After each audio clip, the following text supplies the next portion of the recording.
Marco. Marco. Thanks, Marco. I'm not a loser. Knowledge.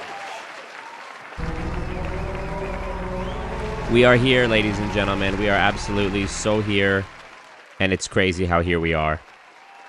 Seriously. Thank you, thank you, thank you. We're back. Thanks for being here. I look great in 4K. We're still not back to the traditional setup because we're still waiting for flooring to be fixed after the leakage that happened, the flooding that happened in my new domicile. So we love that. Before I get why drugs are unhealthy as video. Yeah, no kidding. What up, Burger Baron? What up, everybody in the chat? I have a problem with the chat already, which I'm seeing. I have a big problem already, which is that there seems to be no members whatsoever in the chat. So I know some hero during this stream is going to click that icon at the bottom and gift memberships to the audience so that they can we can build this cult stronger and get new people early access to the new content and the custom members only green username and chat emojis in the live streams and the comments, which is how we grow this cult, baby. It's how we grow this cult. And thumbs up the ting if you want. If you're here, it's free to click like on the stream. And yes, I hate to be a YouTuber that says like this video, but actually clicking like on a live stream does send a ripple effect through the algorithm and get other people notified that I'm live and gets more people to watch it and blah, blah, blah, blah, blah. So, yeah. Oh, member check-in. There's Alex FPV with not just a member, a mod as well.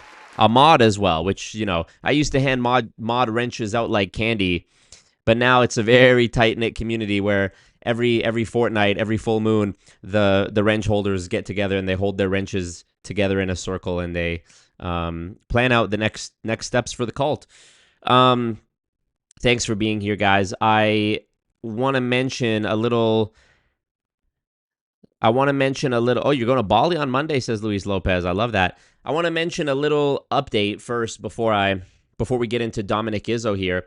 And the update is to do with this donor goal that you see up on the screen here, which is called the next level. So basically, for the last 6 years, I've been running YouTube as the primary business, if you will. I've been a full-time content creator since 2019, and I'm exceptionally blessed to have been able to make it this far doing that, largely off of the kindness and generosity of people like you who believe in what I'm fighting for, who believe in welcome to the cult, Precious. We love to see it. Thank you, Precious, joining the cult. I love it. I love it.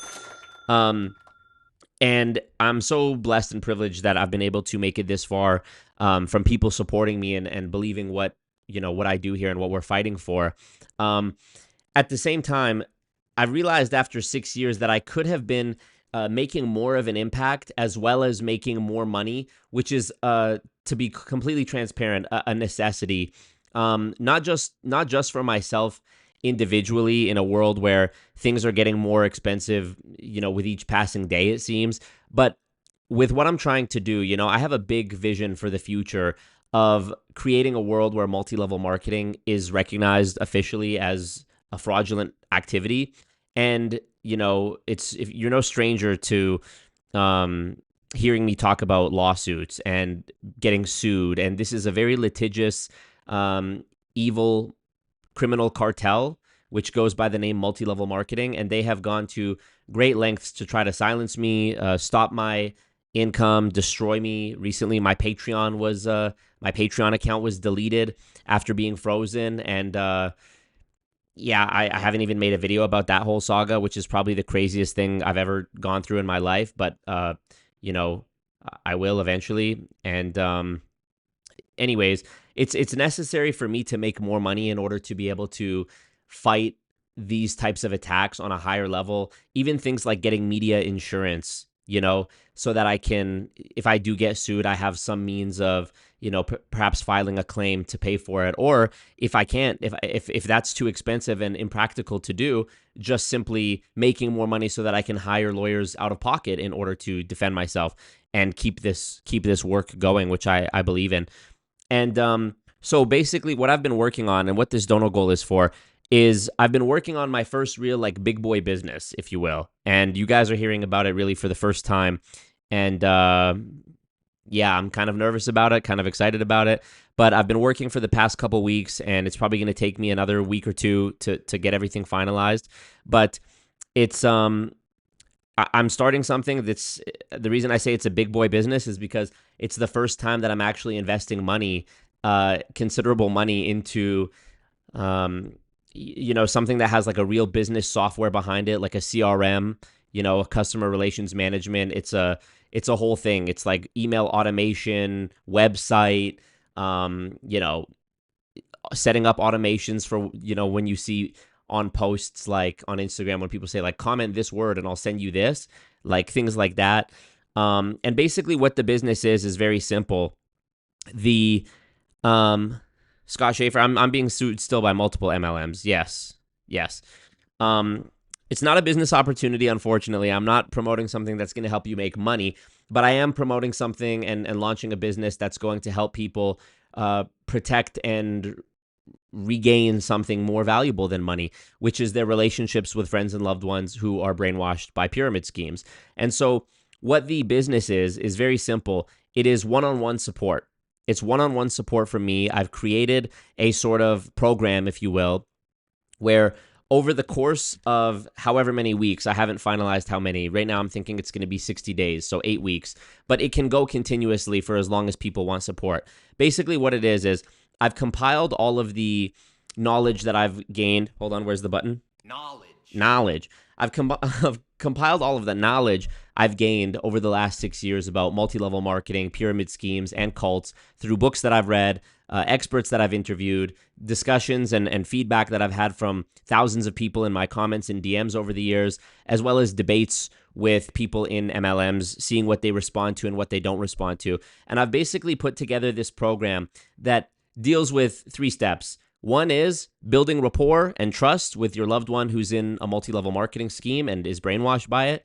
2 is empowering them to think critically for themselves and ultimately moving them towards leaving the cult as opposed to spending more time and money trapped in it. So those are the three parts to it. And really the other part of it, because I can't guarantee that being part of this will get your loved one out of a pyramid scheme. Cults are well established in their tactics. They use sophisticated brainwashing techniques, and there's no catch-all strategy or magic words to get any person out of a cult. But what this program does guarantee, essentially, what I am offering, is that you will be able to confidently and knowledgeably talk to your friend or loved one who's in multi-level marketing without jeopardizing the relationship, without losing the friendship the way I did back in 2015 when my friend who tried to recruit me, when I called him and I told him, hey man, this is a scam, this is a pyramid scheme, and he had an adverse reaction to it and it cost me the friendship. I don't want that to happen to other people, and I want them to be able to deal with these relationships, which are precious, in a way that is collaborative and not confrontational, so that even if your loved one doesn't leave the cult, you at least can preserve the relationship. And when the doubt starts to build up in their own mind and they're ready to leave, you are there to support them, and they know that you're a person who has genuine love for them and genuine unconditional love for them and wants the best for them. And so that's the program, and it's going to be, of course, limited because I'm doing one-on-one support with people. There's a limit to, there's not infinite hours in the day. So there's a limit to how many people that I can bring in. But my market research of being on YouTube for 6 years talking about MLMs and the countless messages that I got and continue to get about people saying, what do I say to my friend or my brother or whatever who's in this MLM?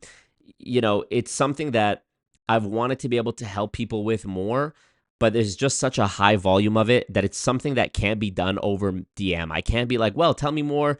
I would spend all day literally doing that. So this is basically a program for people who are serious about getting their loved ones out of MLM. I'm going to make a more formal sort of like announcement thing about this in the coming weeks, but this is basically the overview of it. And so, it's involved me signing up for a actual software that I'm using to run the business. I have a graphic designer that's helping me work on design for things like my free guide that I'm putting out, as well as the site itself. And then there's other costs associated with it, of course. So yeah, that's the donor goal that I have set up for today. And if you donate, that's what you're supporting. So I'm looking forward to it. And it's something I've wanted to do for a while. I just didn't know how to structure it and, really put it out there and present it. And also there's just like the doubt. It's sort of the same feeling of self-doubt that I had when I started making YouTube videos, which is like, everybody thinks like, why me? Like, why would somebody watch me? What am I going to talk about? I'm not interesting. I don't have anything to say. But you realize that that's sort of just like negative self-talk, And I sort of had that same thing with when it came to like offering an actual service in exchange for money for a long time. I also felt like because of the content that I make, which is about not getting scammed and sort of like protecting your money, that anything that I did to make money would be heavily scrutinized more so than the average person. And, scammers will say, oh, look, you're just doing it for money. You're, making money off the backs of whatever, which of course we know is nonsense. But it's, like I said, it's more negative self-talk. And so, especially recently in light of recent events that have happened that have sort of shaken me to really take initiative and get this done, I've decided, why not me? Why not me? There's people, you can go on Google and Google like mindset manifestation coach for women. And there's women that are charging like exorbitant amounts of money to teach women how to manifest. Like, we can agree that this is nonsense, right? But they pay for it. And I mean, there's dudes, I'm sure, that pay for similar stuff, like mindset coaching and whatever. There's one that I came across yesterday. Dude, there's literally coaching for everything. There's coaching, online coaching for like how to throw a baseball better, or, that's an actual skill that you can refine. But I'm thinking of like nonsense ones. Like there's coaching for like, I saw one yesterday that was like, this woman is a menstrual coach, whatever that means, There's one guy I know who's he's a herpes coach. I know of him. I don't know him personally, but I know of him. He coaches people, and it's like, how do you coach someone out of having herpes? He coaches people who have herpes to like regain their confidence. And as far as I can tell, he's successful. Like, he seems successful. So if there's people selling this type of stuff and making money off of it, then surely something that I know there's real demand for, that I actually have expertise in, that actually does help people, that isn't like some bullshit thing that I've spent years learning about, reading books about, talking to experts about, doing debates, doing investigations, doing my own research and readings, and becoming a reputable person in the space with like a decent following and whatever. I mean, there's really no excuse for me to not do it, and it's going to be beneficial for the people who need it, as well as for me financially. So yeah, I'm excited about it. I'm looking forward to it. Like I said, I'll have more information about it in the coming weeks, and we'll be able to give you more information and the name of it and whatever. But yeah, tell me what y'all think. Tell me what y'all think about it. One thing, I already do offer one-on-one calls on alwaysmarcomerch.com. You can go there and get the call here. I'll put a thing in the chat here so you can see it. But the people who have booked the one-on-one calls, it's been great because they it's been great because getting to hear these actual people's stories and give them one-on-one tailored advice really makes me feel like I'm making a deeper impact, even if it's not as wide of an impact. Of course, helping one person at a time is not going to be as widely impactful as like making a viral video, but it's still necessary and it's still very needed. And I resonate personally with all of these people who confide in me to share with me about their experiences, because I went through it. 10 years ago, I went through it. I lost my best friend. I know what it feels like. I know what it's like. So it really seems like it's a puzzle piece. It's something that happened in my life that here we are 10 years later, and it's equipped me, or rather it set me down a path of being able to help other people with the same devastating, heartbreaking difficulty that I went through 10 years ago. And yeah, I'm really grateful for that. I'm really proud of that, and I'm looking forward to helping more people, because there's nothing that's been more gratifying in my life than doing this work and seeing the comments and messages from people that tell me I've made a positive impact in their life, or tell me that they showed my video to their friend or relative who's in MLM and now they're out. I mean, I wouldn't be doing this if it, you think about the stuff that I deal with, the lawsuits, the harassment, the hate, the Dominick Izzo, videos being made about me and stuff. I wouldn't do this if those negatives weren't outweighed by like a great sense of purpose and gratitude for feeling like I actually am making a positive impact in the world. And so, yeah, this is just sort of the next level of it. And, doing this, making more money will also enable me to be better when it comes to the content side of things. If I'm making more money, I can hire an editor and afford to drop videos more consistently and better videos. So it's good all around, And then, of course, the next step is public speaking. Going to schools, going to community leagues, going to like Big Brothers, Big Sisters programs, going to wherever education and I guess education is needed about scams of all kinds, especially with AI now, you don't know what's fucking real. But I think it could be exceptionally beneficial to students, like high school students or first-year university students, to just have it explained to them. What is a Ponzi scheme? How does it work? What is a pyramid scheme? How do you spot one? What is multi-level marketing? I think these types of things, as well as just my story, can be really helpful to these people, because like I said, I went through it. And if we had a speaker come to my high school in 2014 and tell us about this, I'd like to think that my best friend would have never joined the MLM that he was part of. And he would have never tried to recruit me. And I would have never said, hey man, this is a pyramid scheme and a scam. And we would have never stopped being friends because of it. So, yeah, I think, I'm looking forward to it. It's funny. Speaking of like coaches, coaches who just coach about anything, my aunt is so funny. She was like, I'm going to a women's circle thing where we're going to like light tiki torches or witches' torches and like go walk in the forest. And she's paying money for this. And I'm like, oh my God, dude. I love it. I love the enthusiasm. If you get value out of it, great.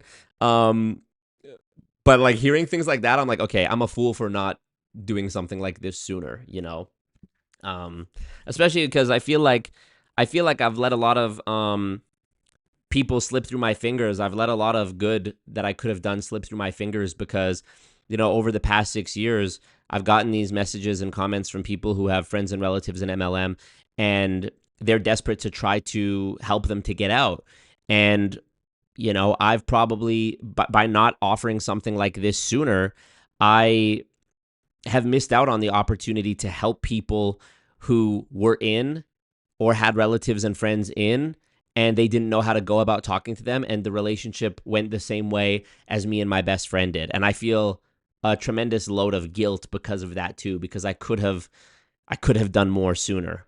But I can't lament that. I can't sit and, mope about that. I have to just move forward and do what I can do now. So, and I just can't believe that I've even made it this far being a YouTuber. I mean, what an exceptional stroke of luck to be able to do that. And so, yeah, to have your guys' support to do more and do more good is something that really just gets me excited. I've been working like a madman this past 2 weeks building it, and I'm really excited. I don't know what to tell you. I'm excited. And, one other thing too, the people that I've done one-on-one calls with, I came away with the feeling, I followed up with them and I asked, like, I'll give you 2 examples. I did 2 calls 2 days in a row with one guy who was in Australia and another woman who was in the US. Both of them had a very similar story. the girl from the US had a brother who was in Amway. The guy from Australia's wife was in Amway. And just talking to both of these folks for like an hour or however long it was, and being able to like give them advice in one session was great. And I followed up with them afterwards, and they both had positive news that that the brother and the wife were moving away from their involvement in Amway, and I was so proud to read that. And I came away with a feeling that like even if the advice hadn't been substantive, even if it hadn't led to a marked shift in the behavior of their Amway involved relatives, I came away with a feeling that like these people were even happy to just and relieved to just talk to somebody who understood and just have the support, because there's so few people in the world who really deeply understand what multi-level marketing is at its core. A lot of people have the middle ground fallacy where it's like, okay, I hear a lot of bad, but there are some people who make money, and I know a guy who made money, and okay, maybe it's okay. Like, there's a lot of mis and disinformation about MLM, and a lot of people just don't know the truth behind it. And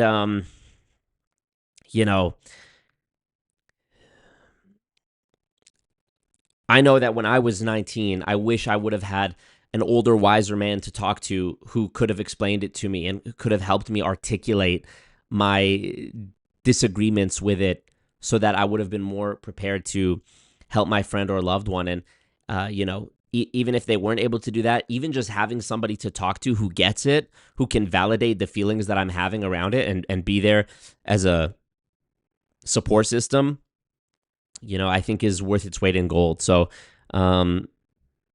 yeah, I'm curious to know what you guys think about it. And I'm looking forward to it. Before we get into Dominick Izzo, that's all I had to say about that. So thank you guys in advance, and thank you, cumulatively for your support. If you've ever supported, if you've ever donated on a live stream, if you're a channel member, if you were ever on my Patreon, rest in peace. Channel memberships is the best way to support me now. If you've even just watched videos or shared videos, or maybe you've got the merch, by the way, use the code GOONS on the merch for a discount. New merch dropping soon. Yeah. Thank you guys. Thank you, Luis Lopez. Thank you, Supreme B. Thank you, Chris. Okay, let me read you guys what you guys are saying.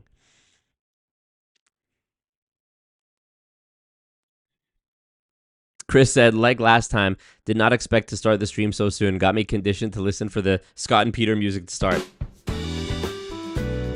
We can do it anytime, baby. Burger Brand says, you look a lot like John Smith I saw at a recent convention. Oh, really? No idea who that is. Dr. Rapp watched the Dominick Izzo video. Can't wait to see a reaction. Yeah, I haven't watched it yet. I'm blind reacting. Offset Sunset says, these MLMs are so goofy. My friend tried selling me out to work underneath him in one recently. Thanks to you and others like you, Marco, I didn't fall for it. Thank you for that. I appreciate that. The next step of that is being able to get your friend out. Uriel says, I'm loving this level up, Marco. So happy for you. Thank you, Uriel. Appreciate you. Dr. Rapp says, I coach coaches on how to coach coaches. If you ever need a coaching coach, as a coach, I know a bunch of coaches. So true. So all this effort will require multiple levels and lots of marketing. Multi-level marketing. So true. Download says, I had a friend tell me my idea 26 years ago was bunk and that no one would pay for it. It's been a great side business and people ask me about it and know me as the one that does that. Go for it. Thank you, the download. That means a lot. What is your business, if you don't mind sharing, the download? Dr. Rapp says, I'm a rap doctor, not a medical doctor, but also a coach. Nice. Luis Lopez says, I'm out in Bali for the month. Well, I'm caked up. Hoping to get both legs tatted up, bro. Anything you recommend? Do you bump top 5 since you're from Canada? I don't bump top 5, but I know who that is. And what do I recommend to get tatted? I don't know. Get a cool Batman piece. I like Batman. Don't get a dude's face tatted. How about that? Don't get like Marlon Brando's face. I think that's kind of whack. Get I don't know. Get a pyramid scheme. Get an upside down pyramid scheme. Get a dimmer ripe. Thank you, ABC, for the kind words. Dr. Ebb says, I think you'd be better off starting a nonprofit to help people than trying to monetize it by yourself. You could build a team of volunteers doing good to sway people away from MLMs. That's true. That's true. I already am involved with a nonprofit that's aimed at helping people, I guess, who have just left MLM. But the bottom line is a nonprofit could get sued as well. You know, there needs to be money that's made to fight and defend. You know, that's just what it is.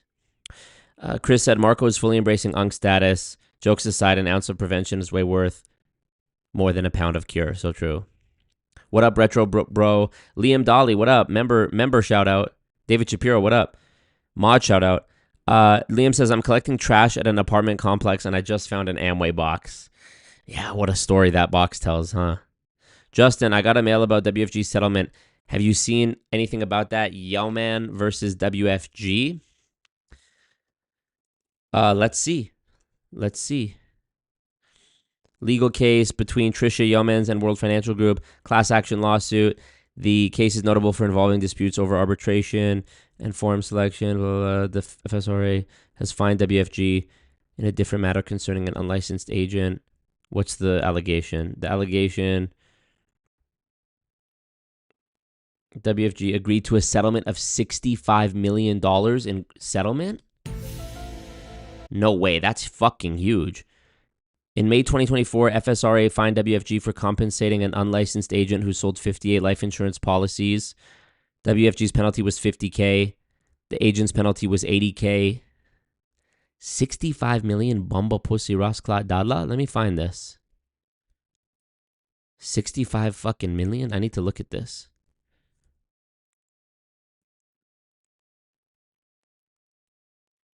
I'm looking at a Facebook post right now. Hold on. What the hell? Let me look in here. Can we see this? Can you guys see this? No, you can't. Okay, here. Trisha Yeomans versus World Financial Group, San Francisco Superior Court case, blah, blah, blah. WFG misclassified members as independent contractors, failed to pay minimum wages. Oh, this is great. This is great news.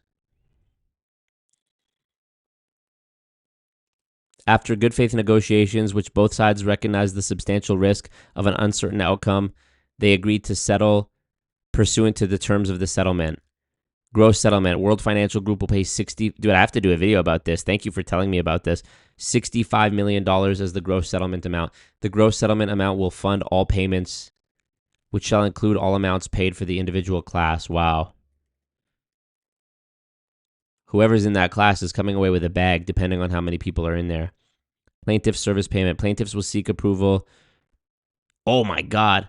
For the court for a payment of up to $40,000 each for the plaintiffs and up to $20,000 for former plaintiffs in recognition of their work prosecuting the action. Okay, so if it's $65 million divided by $40,000, how many people is in the class? 1,625 people. Damn. Over 1,000 people. The total combined amount which may be requested for the current and former plaintiffs is $260,000. The court will make the final determination and may choose to award less. This is crazy. The attorneys prosecuting the action, Marlin and Saltzman. I got to send y'all an email. Rosenberg, Spall, and Zeigen, okay, will request up to $21 million, representing 33% of the gross settlement amount for their attorney's fees. Okay, yeah, so they brought the class action and they want 1/3 as payment for what they got, which that's the game, baby. The lawyers always win in the end. WFG. Wow. Is this new? Let's see. Yeah, September 28th, 2025. You may object to the settlement of the class claims no later than September 28th, 2025. Wow, this is new too. Holy fuck. To all persons who were designated by WFG independent contractors through December 2014 to December 2023, 9 years. Wow. Under the title of Training Associate, Associate, Senior Associate, Marketing Director, Senior Marketing Director. Wow. Alexis, thank you for being in the cult. We love to see it. Yes. Wow.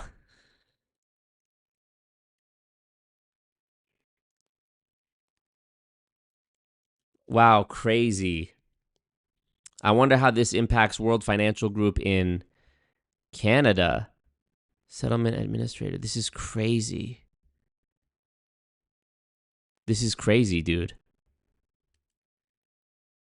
I mean, I'm generally against settlements for MLMs because they make so much money from scamming people. And like, look, that's over 9 years. It seems like a big amount, but $65 million over 9 years divided by 9 years is only $7.2 million a year.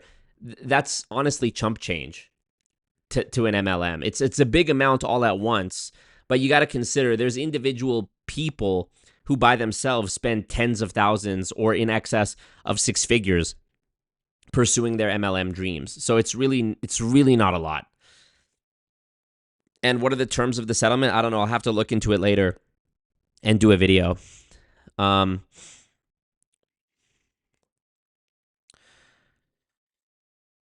Thank you for that, Justin Ballanban.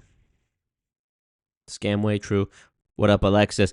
Calebo says, didn't know you did calls, Marco. My bad. I sent like 2 fat messages in your DMs about my classmate. Might just make a call to see how to go about it. Yeah, please do. Alwaysmarcomerch.com. You can book a call with me. There's an official settlement website. It's on Wikipedia as well, which is fucking crazy. Let me find it. 65.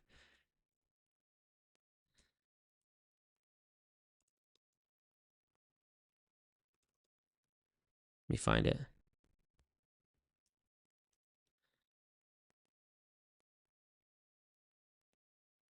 Yeah, this is from last year. May 2024, the FSRA fined WFG $50K. That's nothing. Where was the thing I just saw? Oh, that's from 2016. Yeah, crazy. I gotta...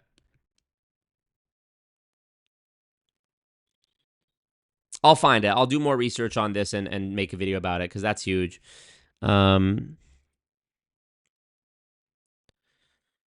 Celebration by Cool in the Game. Jamie, pull that up.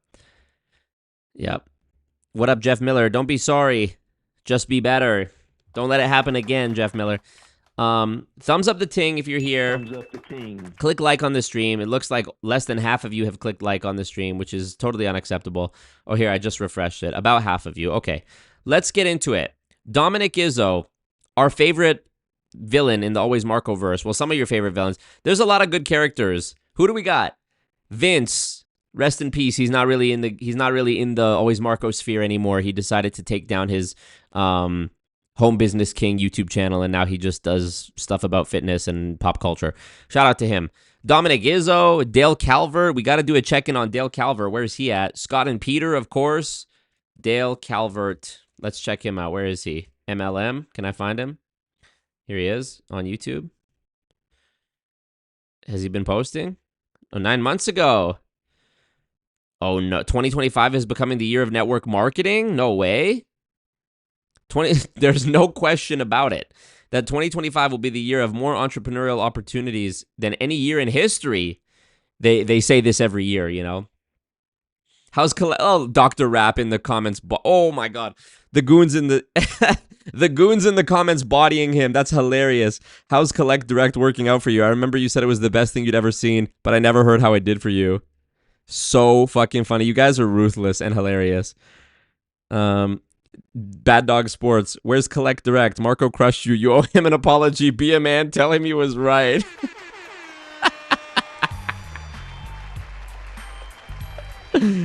I always win. It's exhausting always winning, you know? So funny. I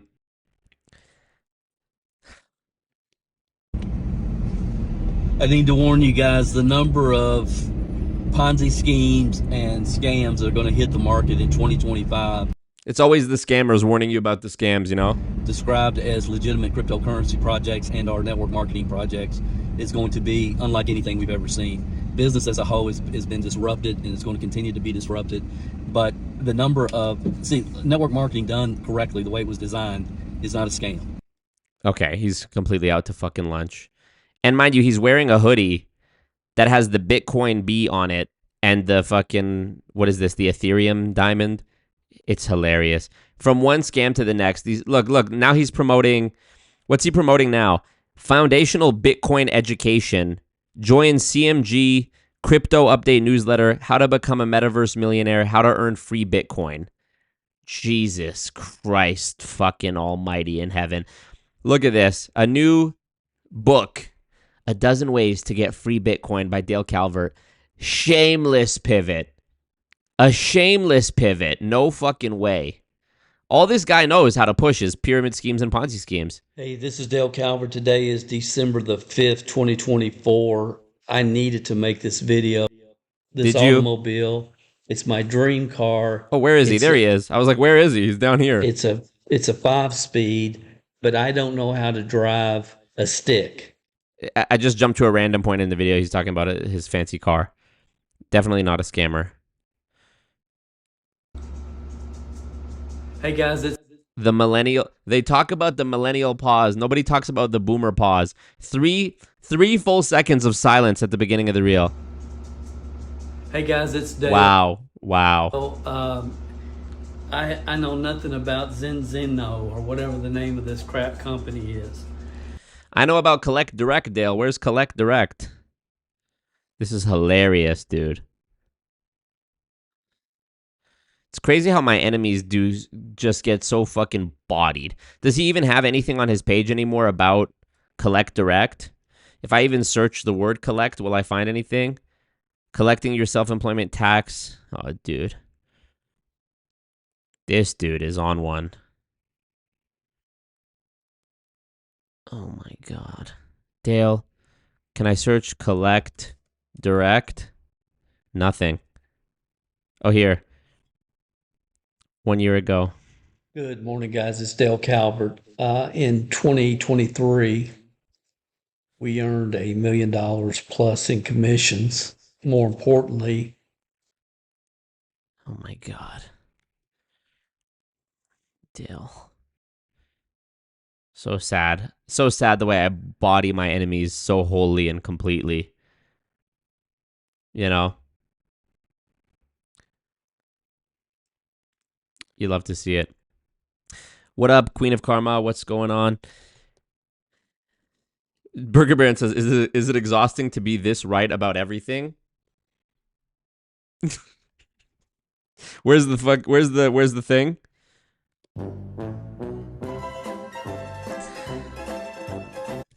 You know? Marco, you're a nice guy, but you're not speaking to somebody who will let you speak this way. Okay, let's get to Dominick Izzo. You know, it's crazy how I'm right about everything. Collect Direct, World Financial Group. The fact that there's a settlement saying that, and I might be mistaken, I have to go read through the whole lawsuit, but the blurb that I read there about them misclassifying people, or rather classifying them as independent distributors, and that was wrong because they should be employees, is completely correct. It's a labor violation as far as I understand it. And that whole nomenclature that they have in MLM, giving you these fancy rank names, senior vice president, senior marketing director, the fact that they're doing all of these WrestleMania type names to dress it up and make it look more legitimate is something that I think contributes to why I believe MLM actually lines up perfectly with the definition of human trafficking when it comes to labor trafficking, because promises are being made about what this opportunity will get you in order to extract free labor from people, enriching the people at the top of the MLM. That's exactly what every MLM does. So in my opinion, MLM shares similarities with and is plausibly the same as human labor trafficking. So, you know, in lieu of concrete black and white laws about pyramid schemes. You know, law firms for class actions and you know, state prosecutors and whatever, they have to use the tools available to them. So they need to go after things like product claims, earnings misrepresentations, labor violations, etc. They have to sort of go around the truth to get these companies prosecuted in a way. And even then, it's like civil prosecutions, or it's like, you know, a settlement. I think it's wrong. I think if you're doing something criminal, you're doing something on purpose to scam people, you should be shut down and you should go to jail for it. It's a criminal offense, right? But when was the last time the Department of Justice actually went after, you know, who Bernie Madoff? You know, when was the last time they actually went after a multi-level marketing company? So, but that's good. That's good. It's good precedent. I'll do more research and I'll make a video about it and I'll check it out. Joshua Blumberg says Jews for Marco, and Based If True says Muslims for Marco. What can I say, baby? I unify the world. I've got the gay community, the black community, the Jewish community, the Muslim community, and the Christian community all in the palm of my hand. And what can I say? What can I say? I'm always right. Marco! Marco! Yeah. Marco! Okay. Let's get to Dominic. What up, Detroit 313? What's poppin'? Everybody from the 313, hit the Streamlabs link in the chat and follow me. Everybody from the 313, thumbs up the ting because it's free. He needed to make the video. I'm getting serious. How do you do, my fellow teens? Vibes, yeah. Man card revoked for Dale. Man card revoked for Dale for not knowing how to drive stick. So funny. 40 view bangers. So funny. Okay.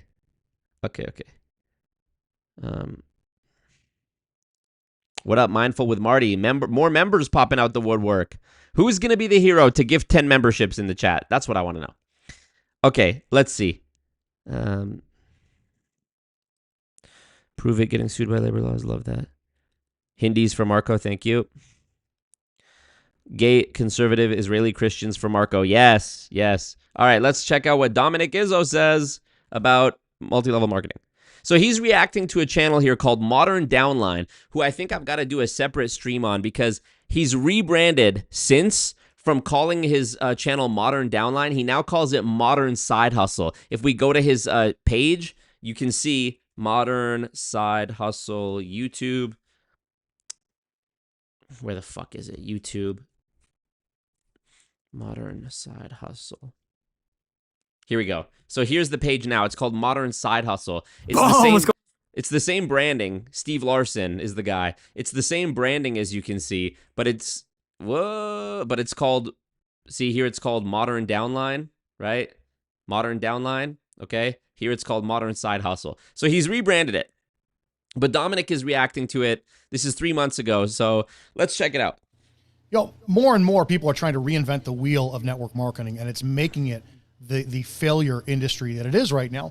I'm Dominick Izzo, and I'm a network marketing professional. I'm a retired police officer. I'm an entrepreneur, and I've been in the network marketing industry since 2011, and it's a big passion of mine, but it is one of the most abused, manipulated, abhorrent industries out there because of the practices of everyone right now who's in it. I make no qualms about offending people if you're getting involved in this industry. This industry is dominated by women who prey and manipulate other women and then perpetuate the cycle of the victimhood and the failure rate of this industry because of the women energy. The bottom line is the network marketing industry is 60 to 70% run by women, led by women.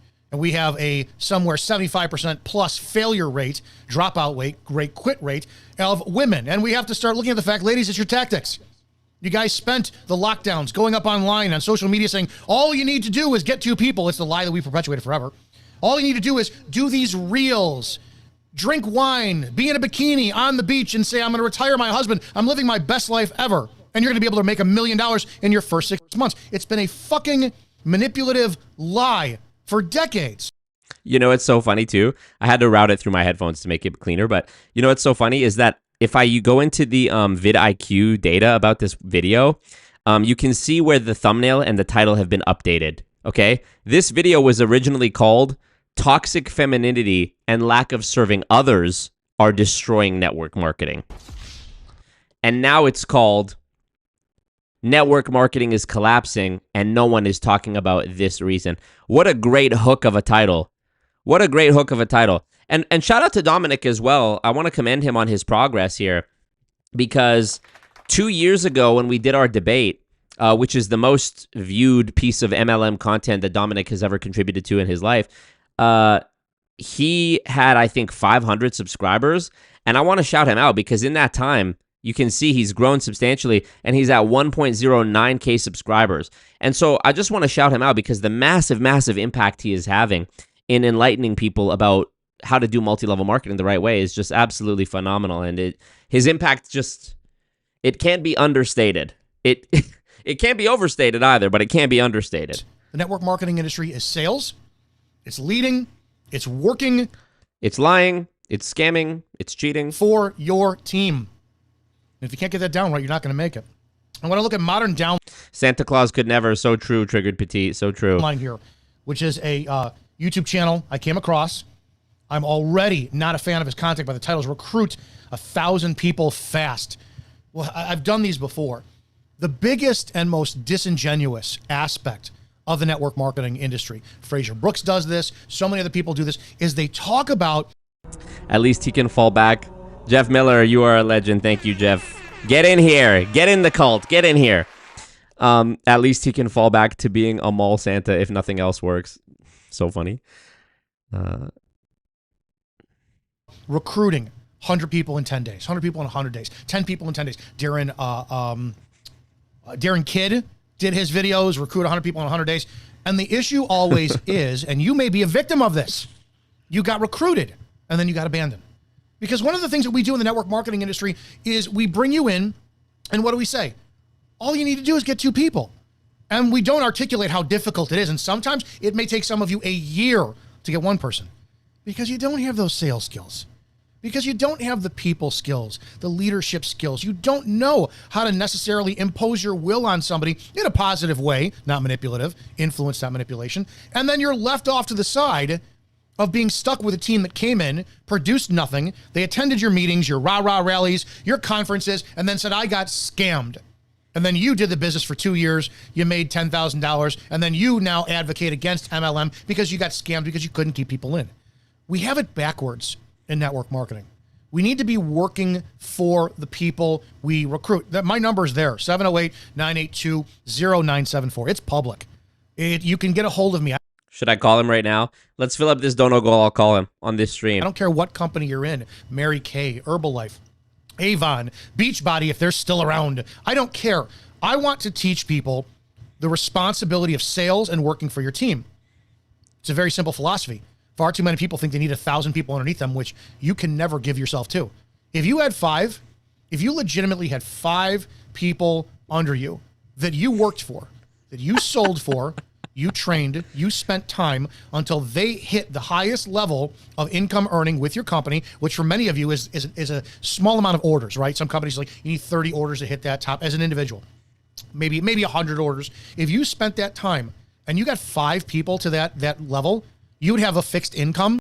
Retro Bro, the dono goal is to, I did a whole blurb about this at the beginning of the stream if you were late, but I'm launching my first big boy business, which is one-on-one support for people with friends and loved ones in MLM, and I'm doing a whole like proper website, email marketing, funnel basically, and having like a real business software behind it. So that's what it's going towards. But I'll sweeten the deal and also call Dominick on this stream. That would be worth your time in network marketing. But instead, we all do it backwards. You bring people in, just get somebody on the phone with me. You don't teach them. Well, here, watch this training. You don't mentor them. You don't work with them because you yourself probably don't know the right way to do sales because you weren't taught that. So let me guess, Dominick, right? Like, if what you're saying is that, oh, well, if you just had 5 people, okay, granted, you don't like when people are advertising, here's how to recruit 100 people fast or whatever. So you're saying, okay, just recruit 5 people. But let me ask you the natural next question.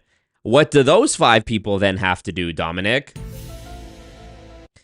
Do those 5 people then have to just recruit 5 people? Also, why is my chat widget not here? Command C, screen capture, here, Command V. There we go. Let me guess, Dominick. those 5 people then each themselves have to go recruit 5 people, no? So what's good? How do we not just end up back at the same point of this being a mathematically impossible endless chain where the people on the bottom are stuck holding the bag because there's no more, it's not feasible for them to recruit more people.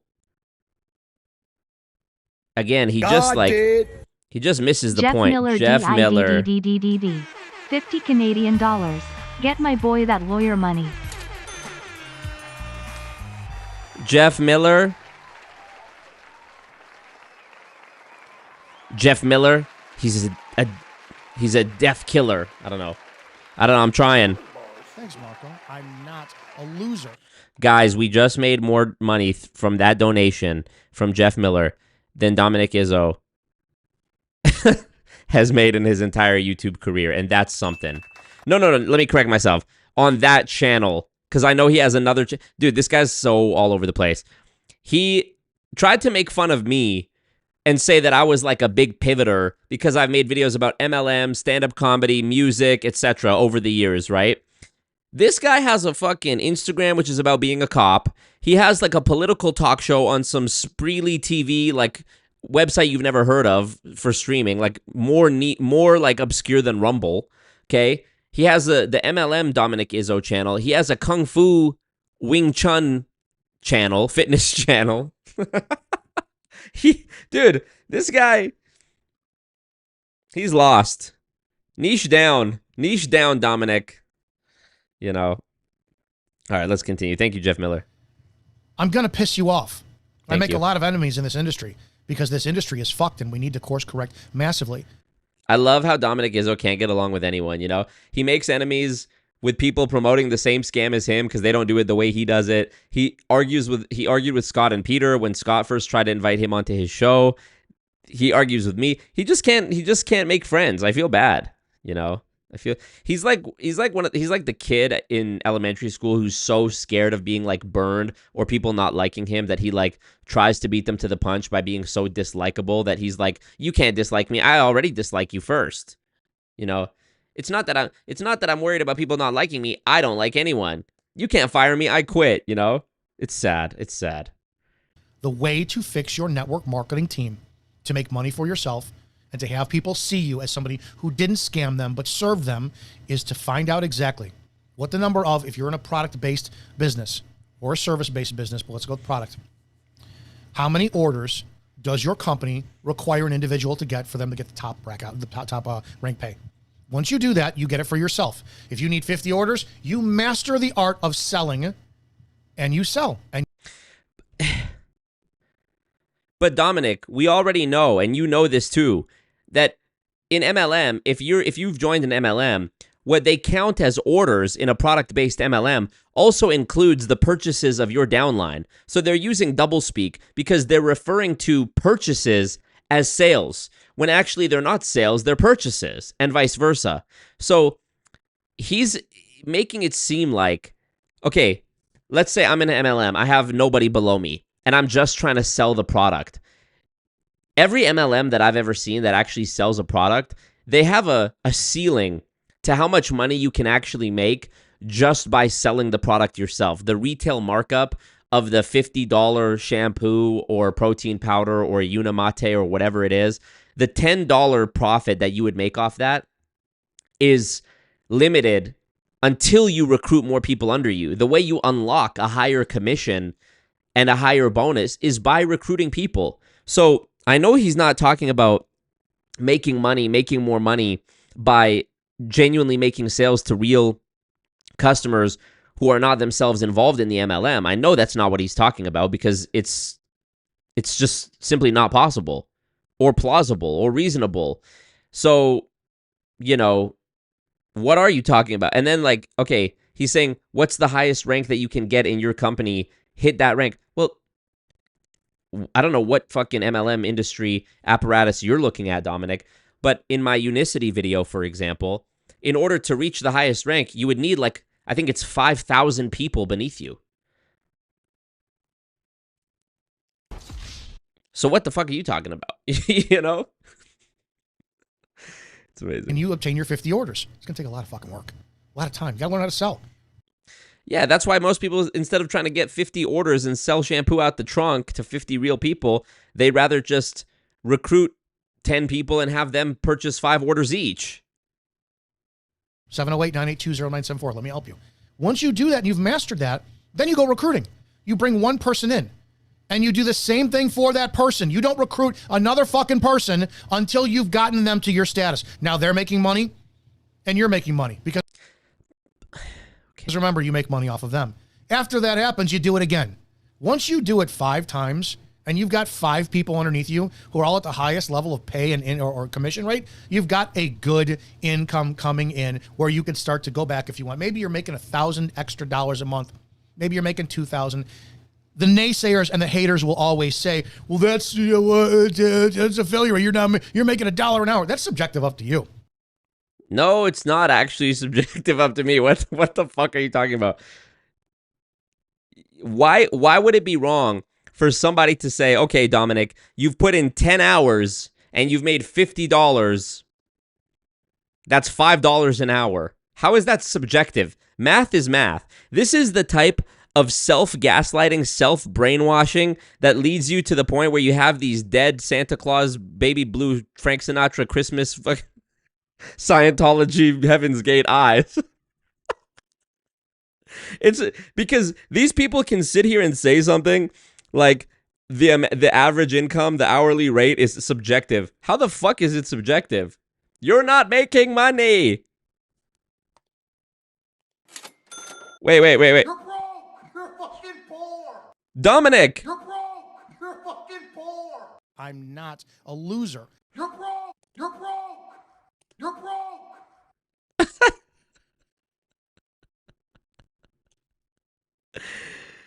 Oh my God. Work. You know? Well, I'm looking for it now. Where's that sound effect? Hold on. Which one? That you have. Hey, Dominic, why is MLM not a scam? That you want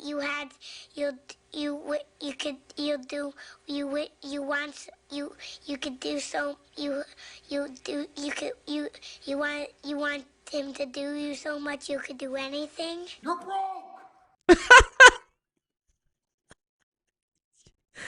You're broke. Being an entrepreneur is the toughest job on the planet because you got to make your own schedule. You don't have a 9 to 5 or a 10 to 10 or whatever it is where the bosses are looking at you and they have a level of expectation you get paid hourly. It's a lot of fucking work and you have to be accountable. So that's why I'm saying take your time. But instead of recruiting 50 people in a month who are all going to drop out because you couldn't give them the time of day, and all of a sudden you're cross referencing your times when you could take a phone call for somebody, it's easier, it's better, it's longer lasting. If you work for your people, you sell for them, you hold their hand every step of the way and change your mindset. Instead of them getting you on the phone, you get people on the phone with them. Okay. Need help? 708-982-0974. There's my number. We can do this. I want to listen.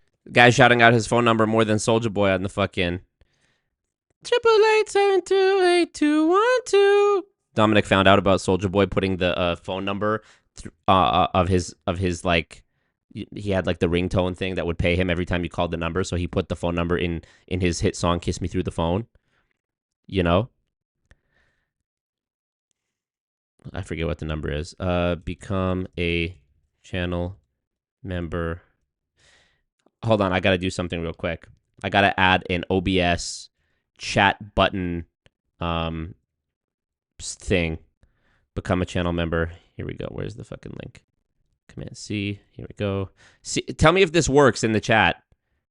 Tell me if this works. Boom. Oh shit, no, okay, hold on. I have to put text. Become a channel member. There. Let's see if this works. Did that go into the chat? Where the fuck did my YouTube stream go? Okay, here it is with the actual text. Delete this. No, wrong button. No, professional YouTuber. Apparently you can do it on iOS now. You can actually join the channel as a channel member from the phone now, which is good because before you couldn't. Okay, let's continue. Listen to this. I want to listen to his main. Okay, it works. Thank you. Yes, okay. A video on his page, which was the systems behind every. Which one is this? No, he had a great video I want to look at. Jeff Miller, who donated $50, says, please call that number during this stream. We will, Jeff. If everybody takes inspiration from you, there's 90 people watching right now, and we have 450 to fill up this donor goal. 450 divided by 90 works out to exactly $5 per person, no decimal point. So if there's a hero who comes in and drops $20 or $10, they've already lowered the average amount needed for everybody else to put in. So let's go. We're already 10% of the way. Jeff Miller commands it. And you know I hate to turn down Jeff Miller. Come on. Don't make me be the bad guy. That's going to be the easiest sale to get. Oh, what's going on? This is Steve Watson. We're going to take a look at this. And I'm Reactception right now. You're watching me, watching Dominic, watching this guy. not here to make friends, like I said. This industry needs to be called out. We have far too many anti-MLM content creators who think they're exposing something that they're not. They're showing the fickleness of women who prey on other women. And ladies, if you're offended and you think I'm misogynist or I'm sexist, I am.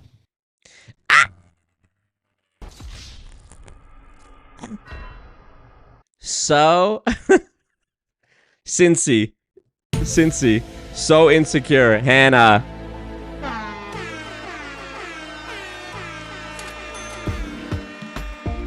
Bombaklat, Bombarasklat,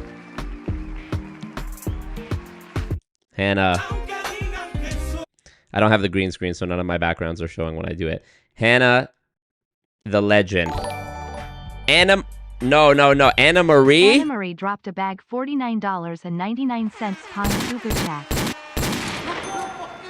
God damn. It's all about residual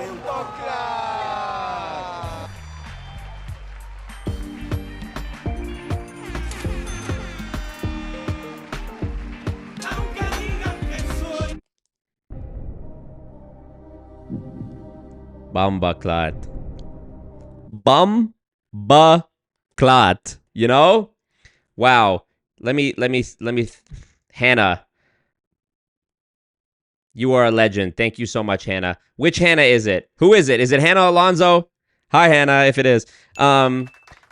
Look at these people. Look at these well-deserved, committed cult members who got gifted memberships, who now have access to the new members-only video that I released yesterday or the day before, I don't remember, called Big Pyramid is Weaker Than You Think. Detroit 313, legend, you deserve it. Uriel, so deserve it. Faith Steele, you deserve it. Vinny Lee, you deserve it. Jeff Miller, super deserves it. Stop with all the broke mindsets in here. We're all on a journey. Yes, so true. Dr. B, oh, you know Dr. B deserves it. This guy fucking dropping $800 and shit. Dr. B.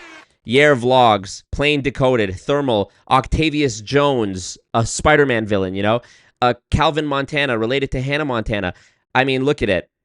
Just look at that. Just look at that. Oh, Anna Marie Fella, $50 Bombaras Cloud super chat? Oh, shit. Doesn't even say anything?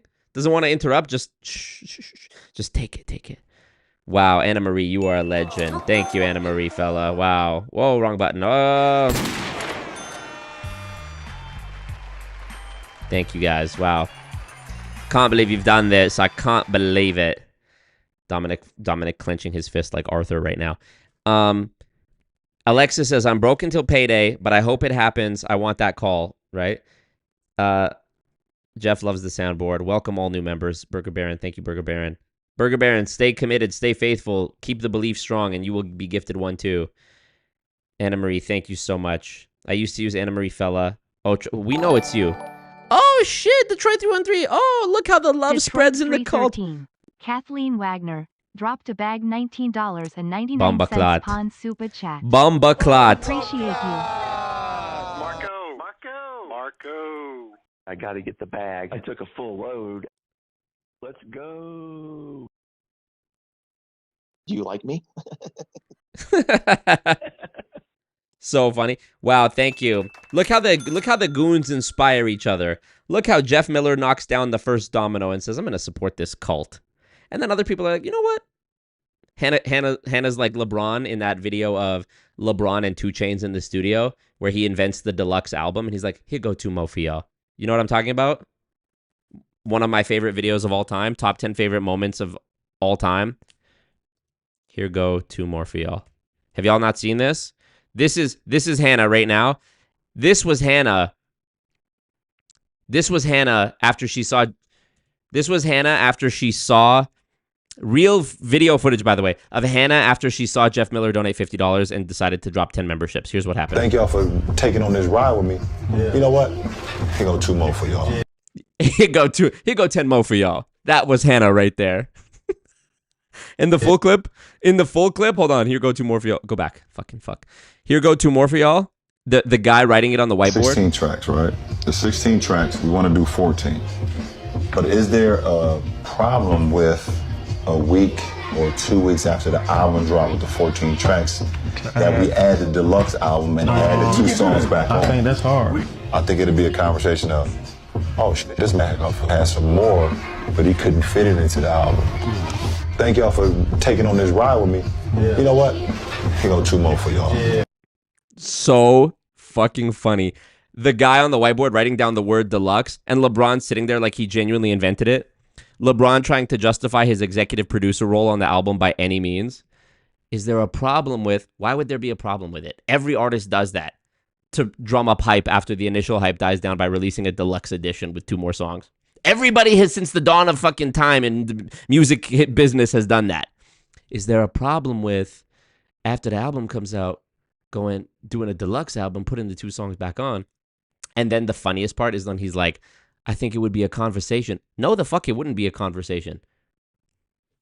Who is having a conversation like, yo, 2 Chainz just did some innovative shit. He released his album, right, with 14 songs, and then he put 2 more on it. It's never been a conversation, but the fact that he's talking about it so deep is hilarious. I think it'd be a conversation of, thank y'all for taking this ride with me. You know what? Here go 2 more for y'all. Anyways, point is, that was Hannah right there, dropping the 10 memberships after she saw Jeff Miller. And then Anna Marie comes in with the $50 super chat, and Anna Marie's sitting there like this. This was Anna Marie. Here's my impression of Anna Marie. Anna Marie's sitting there like, here go 50 more for y'all. And then Detroit 313 is like, Kathleen is like, you know what? I don't want to miss out on this. And if I dropped a $20 super chat right now, I think it'd be a conversation of, Anna Marie just dropped 50. You know what? Here go 20 more for y'all. That's exactly what happened. It's exactly what happened, and I can't believe you've done this. It doesn't populate. The dono goal is connected to Streamlabs donations, not the super chat. But I will, because I'm a. Our God is an awesome God. He reigns. You know what I'm gonna do? Here go 2 more for y'all. I'm gonna put 2 more for y'all, and I'm gonna I'm going to factor in the super chats, and I don't normally do this, but I'm going to, because I always try to get people to donate through Streamlabs because YouTube takes a higher percentage and whatever, but I'm going to go ahead and add that $70 to the dono goal. So we're 50 plus 70, calculating, 70, 80, 90, 100, 110, 120. Yeah, I knew it. So starting here, and we'll put it there, and we'll put it there. The next level. Okay, I'm going to add it. I manually added it to the total tally. So there you go. Look at how far we've come. Look at absolutely how far we've come. Thank you, Grace. Oh, Hannah, I'm a different Hannah. Hannah, you're Hannah with an R at the end because you're from England. I'm Hannah from England. Love when you say, I can't believe you've done this. How's my accent? Do I sound posh? I can't believe you've done this. Y'all know what that's from too, right? When I say that. I can't believe you've done this. So basically, what I was thinking of was, oh fuck, I can't believe you've done this. Yeah, so that's that. Totally obscure. 16 million views 18 years ago. Who uploaded in 2007. Half of y'all weren't even born. Here's another one. This is a good one. I didn't do anything to you. You know what? I'm about to say it. Say it. I don't care that you broke your elbow.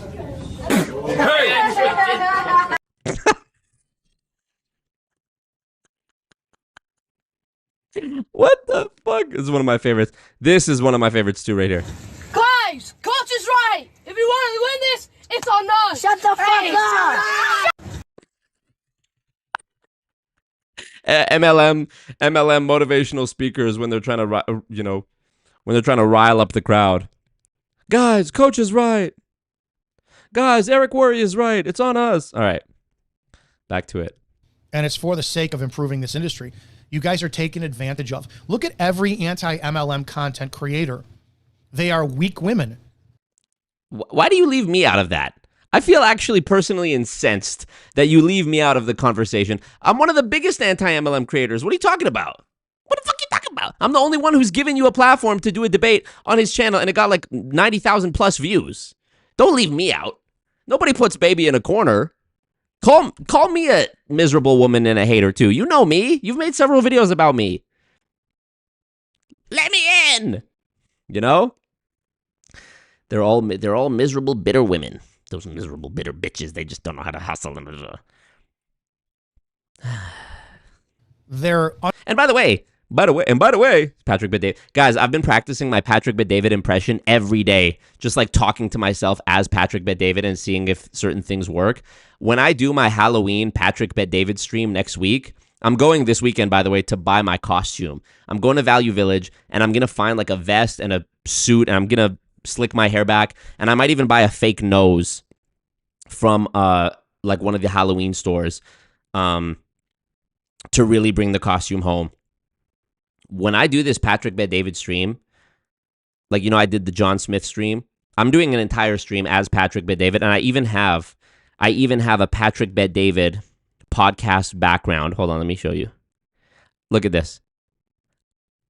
It's going to be me as Patrick Bet-David with that background. Doing an entire stream, reacting to current events, talking about Donald Trump, Elon, and my son Dilly, my son Tico. We're gonna be doing it. It's gonna be unshakable. It's gonna be the best performance of my career. Method acting. Yeah. Can't wait. I can't wait. Can't wait for that. Hannah and Anna Marie, currently building your Hollywood star equivalent in the Goon commune. It's made out of mud and twine, but I hope you're fine with that. What up, Grace? Grace says howdy. I want another Nicki Minaj rap if you get a dono. Pull up in the monster automobile. I wish my For You feed was only videos from 2010 and earlier, right? So funny. Your PBD impersonation kills me. I've started doing it at my wife, and she looks at me like I'm crazy. Grace says, yo, I got the chance to tell an MLM manhunt to shut the fuck up on Monday. Dude was bugging a lady at the airport about joining his downline. She kept saying no, but he wouldn't stop. Respect to you, Grace. Respect for that. I like that. Let's go. Elon. Yeah. We should make shirts on Always Marco Enemies to show that he can't stop us. I would love a Dominick Izzo shirt. She said, I just lost my son. I can't bother with that. Wow. And he said, it's not a bother. It's a blessing. Fuck that guy. That's so bad. Thank you for stepping in, Grace. You're a real hero for that. Is this guy bothering you? Spartan, thank you for compliments on the music video. Burger Baron manifesting that good karma and that membership gift by dropping his own super chat. PBD, when people ask if I'm free tomorrow, I say, no, I'm expensive tomorrow. It's been about 15 years since we were doing that, but when I was in a refugee camp in Germany, it was me, my mom, my sister. My dad wasn't there, so when I was 21, I became roommates with my dad, and we made up for all the lost time that we had from before. And then I get into the military. Wait for it. Proceeds to shill his expensive-ass calls. LOL. The proximity that you have to successful people, it really comes down to, are you willing to pay for that, or do you think you should have it handed to you? Adam, Tom, Vinny. I'm a numbers guy, okay? I can't wait. I can't wait for this. Unattractive women. They're women who are... It's like I unpause it, and it's the worst fucking... I unpause it, and he's saying the worst thing you could say, you know? They are weak women. They're unattractive women. They're women who are seeking a community to be involved with, and they were preyed upon, most likely by more attractive, grandiose, popular women. If you look at all the leaders in the network marketing space who are women, look at them. How many of them have breast implants, lip fillers, bright blonde hair? Dominic, you're genuinely retarded. all of my big like investigations about MLMs showing the scummy predatory behavior, think like my ACN video with Nathan, for example, all of my videos have male villains in them. Unicity, who am I talking about? Stuart Hughes, Rav, Bikram, Alex, all men. ACN, Nathan, WFG, Greg Stranadka, Hartage, Raja Dhaliwal, all these, you know, Cameron Agnew, men. I've purposely gone out of my way to not make videos about boss babes because I know that the lowest hanging fruit that they're going to use to like clap back is that I hate women and I'm trying to dunk on women and boss babes or whatever. So I've made videos about men scamming, you know? So what the fuck are you actually talking about? You're just objectively wrong. Overly done makeup and extravagant wardrobes because everybody wants to be. It's the mean girls club. And sadly, you guys are targeted for that. You need to expose this so that if you are aware of it to begin with, then maybe you won't be recruited into this industry and then leave after 2 weeks and saying it's a scam and then ruining it for the rest of us. I'm doing my best to give you the warning signs and the red flags so you won't get fucking taken advantage of in the first place. What a hero. But if you want to do this industry, you want to step up and you want to say, I'm introverted, I suck, I want to master sales, and you're a glutton for punishment, I'm here to fucking help you. Other than that, this industry has to be improved, and that starts by calling out people who are shysters and are lying about the industry. You!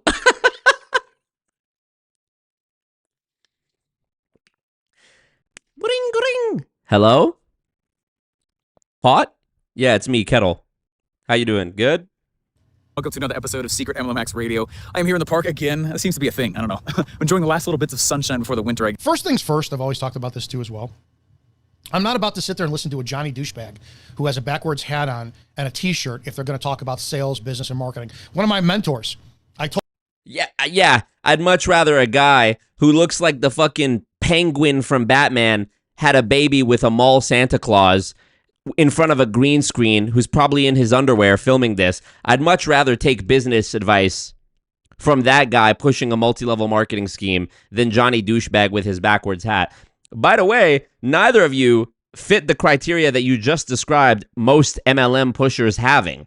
The ugly, unattractive woman or the woman who's the much more attractive with the breast implants and the lip filler and the extravagant outfits. These people blow my mind. How they'll say one thing in one sentence, and then in the next sentence, they're like actively contradicting themselves. Poor guy in the video didn't even get a chance to get into his spiel. He was trying to do the authenticity thing where he's like, oh, I'm in the park again. Funny how that happens. Some Jimmy Fallon type shit. Oh, look, how do we end up here? Oh, there's a camera. It's just exhausting. It's exhausting. Told him flat out. I'll name names all the time. I worked with and for Rick Gutman.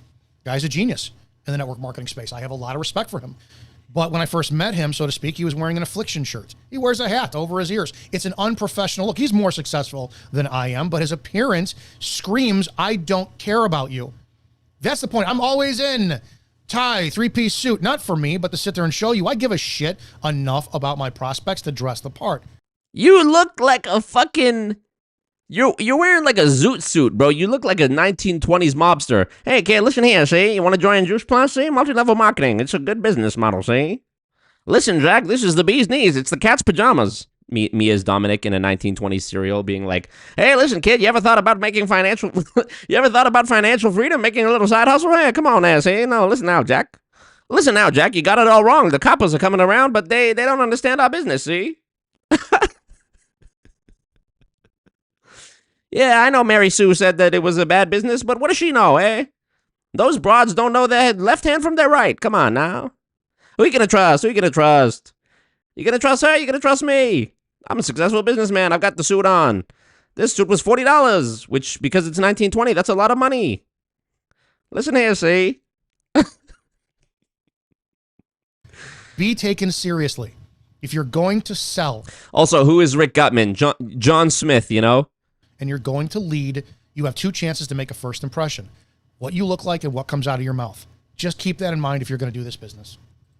I guess. Guys, I'm excited for today's episode. Today I want to talk to you guys a little bit more about how to sell to those who have a pre-existing desire to buy what you sell. Right. Just selling some shit. Spartan says, my Amway upline used to say we are e-commerce and personal development. Made it up.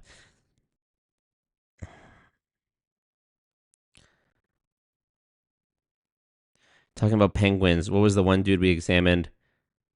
Oh, yeah. The one who said massively. That guy? Igor? I like how he tried to take the feminist route, then was like, I'm a misogynist. So funny. Robert Hollis. Oh, yeah, him. He was the penguin for sure. Looks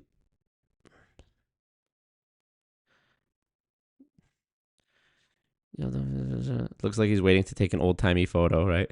The three-piece suit legitimizes the scam. I'm wearing a shirt with a pyramid with a strike through it, which is how you know I'm legit about calling out pyramid schemes. Okay, 100 people watching. Thumbs up the ting if you're watching. Click like on the stream. It's free to do. It helps. It supports the thing. Let's continue on with this. I have to run and pee real quick. Let's find out what this is all about then. Opportunity to grow a real asset for yourself. But you also see that there's huge issues starting to emerge. Like, why haven't big MLMs let tactics change in over 30 years?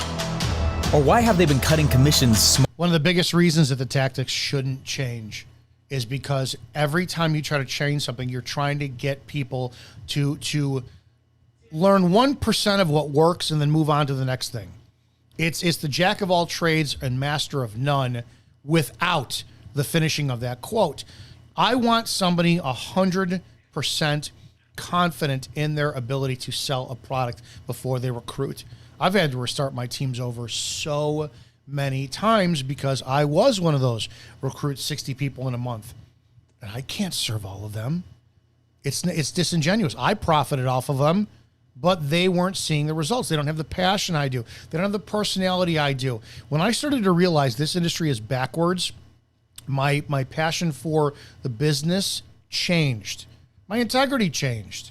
It wasn't, well, all you got, I'm doing a Wednesday night training every week and jump on and we have to teach tonality. We have to learn how to get storytelling, get the pain points and, sell you. How about instead, since I'm so good at it, I do that for people. And I'm the one. We'll just make a list of 10 people, right? We hear it all the time. We hear the Darren kids. We hear all the people out there who sit there and do the whole seminars. They don't do network marketing anymore. They teach network marketing. Get out a piece of paper and write 10 names on that paper. They don't know how to call. They don't know how to sell.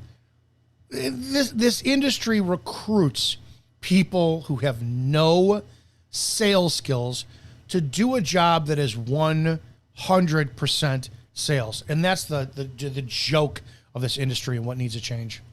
Smaller and smaller.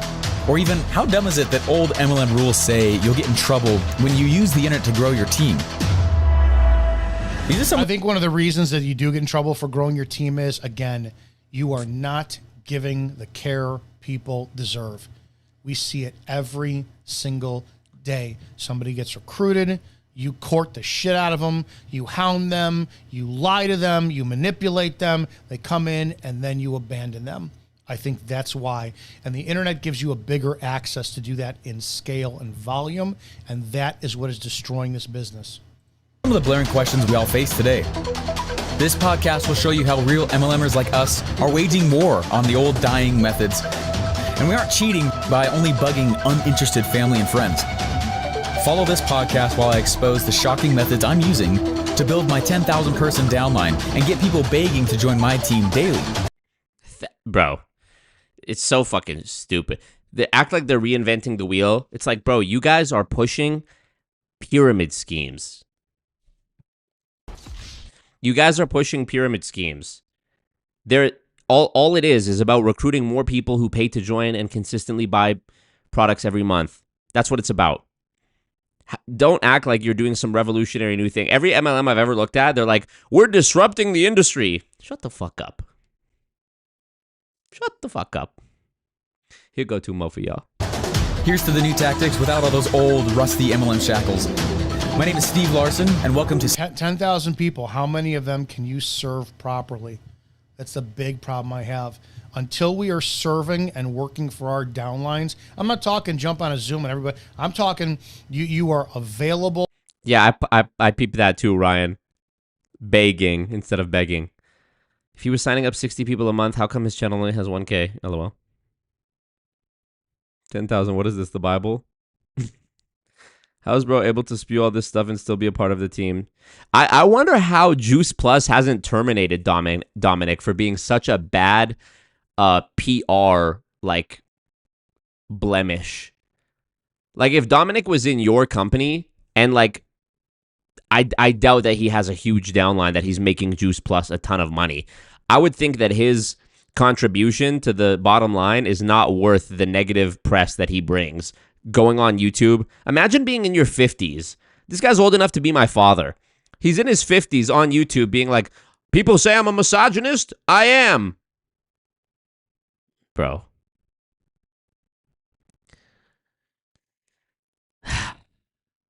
On 100 until you can duplicate phenomenally what you do.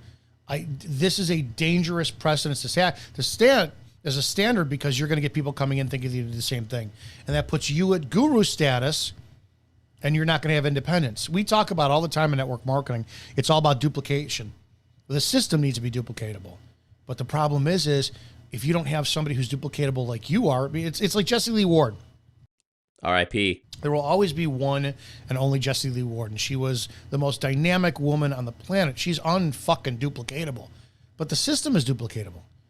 But when people got involved because of her, didn't matter what business she went through, it's because of her that they joined. Well, then, when they can't do what she did, they're going to blame the system as being a scam, even though the system is really fucking simple. Or Jessie Lee Ward, rest in peace, was a scammer. You know, I haven't talked about Jessie Lee Ward since she passed away because I don't find it in good taste, and I'm only mentioning it now because Dominic is bringing her up as an example. I just wonder, and I've seen it a lot recently with my Patrick Bet-David content, of people glazing this fucking millionaire in my comments. Regular ass Joe Schmo people are in my comments being like, you know, defending Nintendo, being like, well, if you don't like it, just don't buy then. This is capitalism. What a fucking loser mentality. It's almost like they think that there's an actual term for this as well, some sort of bias. I forget the term. But there's this belief, I guess, that some people have that if they defend the people scamming or the company price gouging or whatever it is, that they'll somehow, you know, they're somehow manifesting that same exorbitant wealth onto themselves.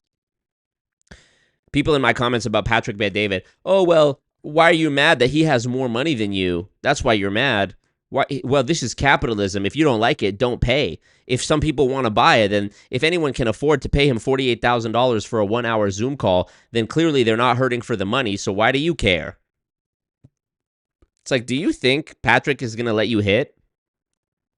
Do you think Patrick is going to see your comment on my fucking Instagram video with 100,000 views and like DM you and be like, thank you for having my back. I really appreciate that. By the way, here's $1,000. No. $1 million. How does he say it? Dollars. Yeah, I gotta work on how he says dollars. Yeah, $1 million. Okay. That's number one. Okay, you look at $50 million. Okay, yeah, I got it. It's like, you know, do I shave my beard for the Patrick Bet-David stream as well so that I really just like am committed to it? I couldn't. This is everything. This is the absolute engine of my money-making abilities. You know, it's like they really think that by glazing these people that they're going to make the money. And they never stop to think that maybe the reason people like Patrick made the money is because they scammed people. Imagine defending Bernie Madoff being like, well, he just made more money. That's why you're a hater. I wonder if Harry Markopolos ever got that when he was reporting Bernie Madoff to the SEC multiple times and getting no response. I wonder if there were people that were like, you're just hating on Bernie because he's the best trader of all time. He's the best investor of all time. That's why you're mad. And then he was found out to be running a Ponzi scheme the whole time and went to jail. It's like, okay. Sell a product, recruit others to do it. That's all it is. Contact, invite, show the plan, follow up. That's all the system is. But if you don't have the personality and the skill set to do it, then it becomes the scam. Secret MLM Hacks Radio. You know, I grew up on a golf course. As a public golf course. It wasn't like crazy nice or anything, but it was, our house was on the back 9 of a public golf course. And, you know, my brother and I ended up working there. In fact, I think all my siblings did. Ended up working there. I was the cart boy. I would just go and I would collect golf balls inside the golf cart. I was that guy that everyone would try and hit at the driving range, you know, like try to hit everybody. Or they were trying to hit us. And I had a lot of fun golfing. I'm not amazing at it. Terrible video already. Terrible video. Oh, in fact, I haven't golfed in years, but not really. And it was interesting, you know. Whenever I would see somebody go up to the driving range, I never saw them pull out a putter to hit a 300-yard shot. Here comes the analogy. I was waiting for it. I was like, how do we get from golf to scamming? But here we go. Look at the smile. Like he's really dropping some wisdom on us. I never used my putter to hit a drive. You know, I'm thinking like, duh, and what's the point of this? There's a huge point to this, okay? You don't use a driving, right? You don't use a driving club, right? You don't use a long distance club. Let's say you don't know golf. So you don't use a club that's supposed to put the ball 300 yards. Just like, so hasn't prepared for this, you know? For a 3-foot shot. You know what I'm saying? For a 1-yard shot. There's different tools, there's different clubs for it. You have to understand that sales is very much the same. Probably about a year and a half ago, I kind of started stumbling on this idea. So what's the point? You don't use Instagram DM when you should be walking up to them in Target and saying you love their shoes. Well, I'll tell you, actually, when I left my job, I started selling to anybody who was in MLM. I wanted anyone who was already in MLM to come join my MLM, right? And you should think about that. Who do you want in your downline? And so the criteria that I set was, you know what, I want to go grow a big downline and make it even bigger. But the way I want to do it though is I want to go for those people who are already in MLM. So fidgety. Now that was good. Now think about this. I got a few questions I want to hit with you guys real fast on this. If I'm targeting people who are already in MLM, what question do I get to skip? I get to skip the question, isn't MLM a pyramid scheme? That's stupid. The problem, and I've always run into this because I went after the same tactic. The problem is with people with MLM, when you focus on doing that, you're trying to recruit them, and that's an issue. If you go for the MLM people, try first to sell your product to them, but you have to be willing to buy theirs as well too. Anytime I've ever set up, and I've been very candid, you're an MLM, I'm an MLM, I want to recruit you. What happens usually is they listen to my pitch just to pitch me on the backside. Me right now. Me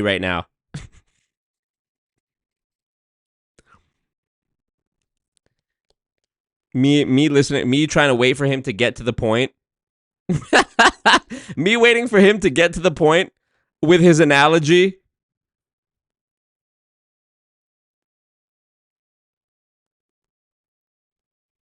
I love this photo. This is my favorite picture of all time. If you've seen the original like TikTok that it comes from, that's my favorite picture of all time. Now you know a little bit more about me. Look at this. Just waiting for you to get on with it. And that's why it's like I don't deal with people who are already in MLM. I'm more focused on the selling of a product in MLM than the recruiting. That's the stage I'm in now. Make sure that whatever MLM you get involved in, you can create a healthy income with passive income, that passive income that everybody talks about what they want by selling. Again, if you can master selling the product for your company, you then can start recruiting. We do that. I don't know how we do it. It's like going and if you've never even, I'm Italian. I don't know how to make Greek food, but I know that Greek restaurants do very well in the Chicago area. Such bad analogies all around. In some way, it's like going out and opening up a Greek restaurant. I don't even learn how to cook the food yet, but I'm already looking to franchise, and I go hire other people of different cultures, Hispanics, Asians, blacks, and it's like, oh no, it's easy. Here's the system. It's there. I think that there's a disingenuous spin on this industry. We put the cart before the horse all the time. Question that idiots will ask you sometimes, right? Just being honest, right? When I sell somebody who has already bought a car, what question do I get to skip?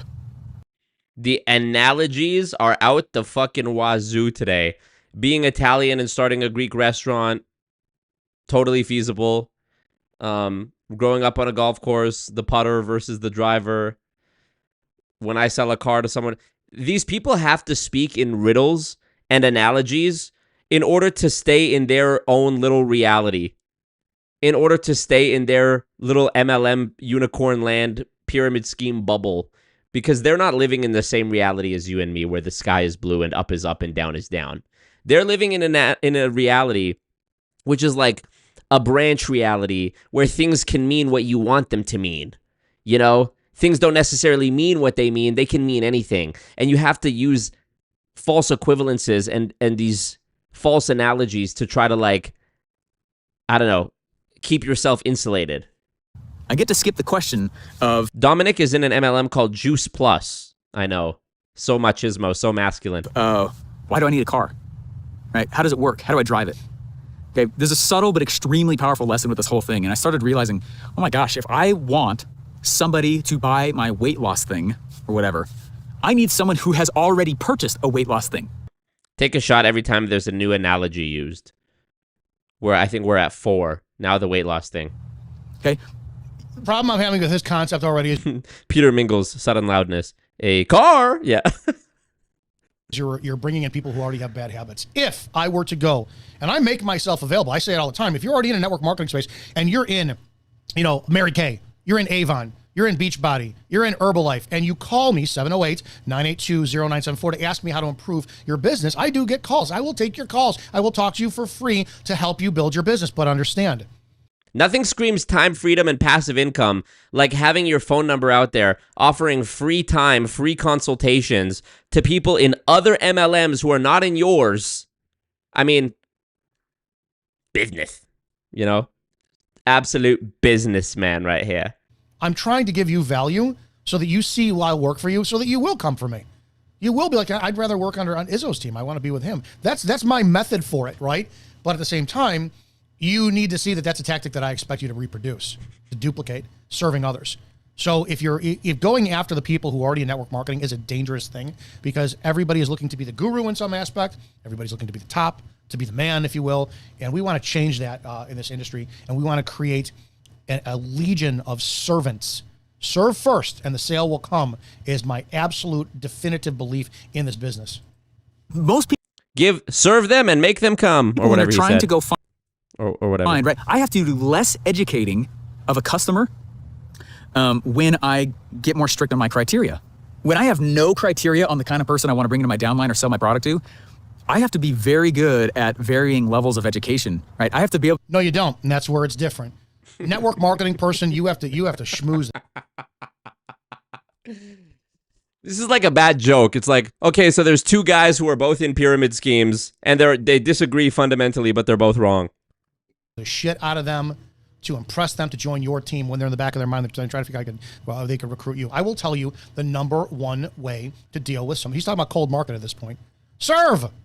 So many of you are missing this key tactic, and it's insane. Where you may be going after a niche. How many network marketers do you really know that are out there that are willing to jump ship without trying to recruit you for theirs?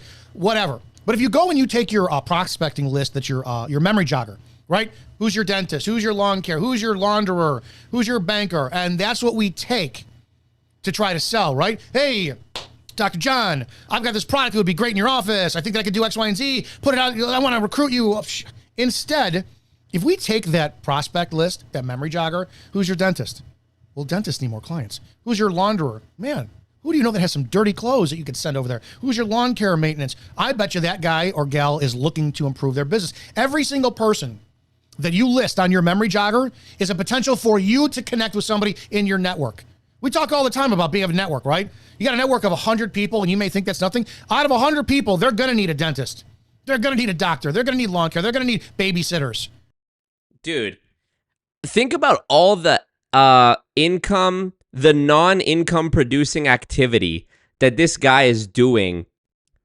You know, trying to help people get a fucking dentist, answering phone calls and giving free time away to people. By the way, he has a video on his Instagram too, where he talks about, like, if people want to talk to him about God, if they're an atheist or whatever, and they want to talk to him about Christ, he puts his phone number out there again, and he's like, you can call me anytime.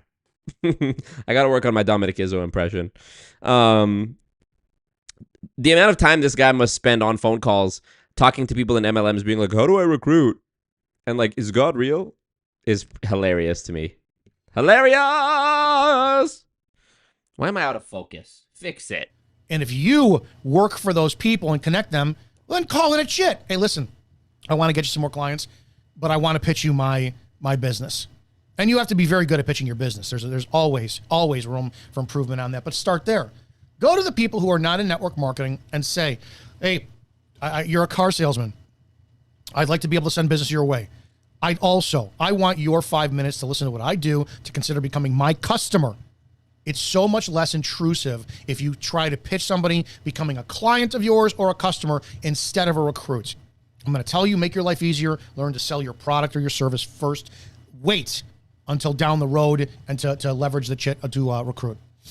Be very good at delivering varying levels of education. So what are they even disagreeing about right now? I'm reacting to this and I'm fucking confused, you know? Like, oh crap, okay, you're gonna come over here. You have a question about, oh, you need to ask me still if MLM is still, oh crap, that means that you're probably never been in MLM before. What other problems are gonna come with that? Probably because you've never been in MLM before. Have you been successful in anything ever? You know what I mean? And I'm not trying to be like rude, but it's a legitimate question, right? And then when somebody says like, well, Steve. That's why we work for the people who come in and we sell. I think it's one of the biggest things that you could do in your network marketing. Imagine this for a second. Let's say you're in hair care.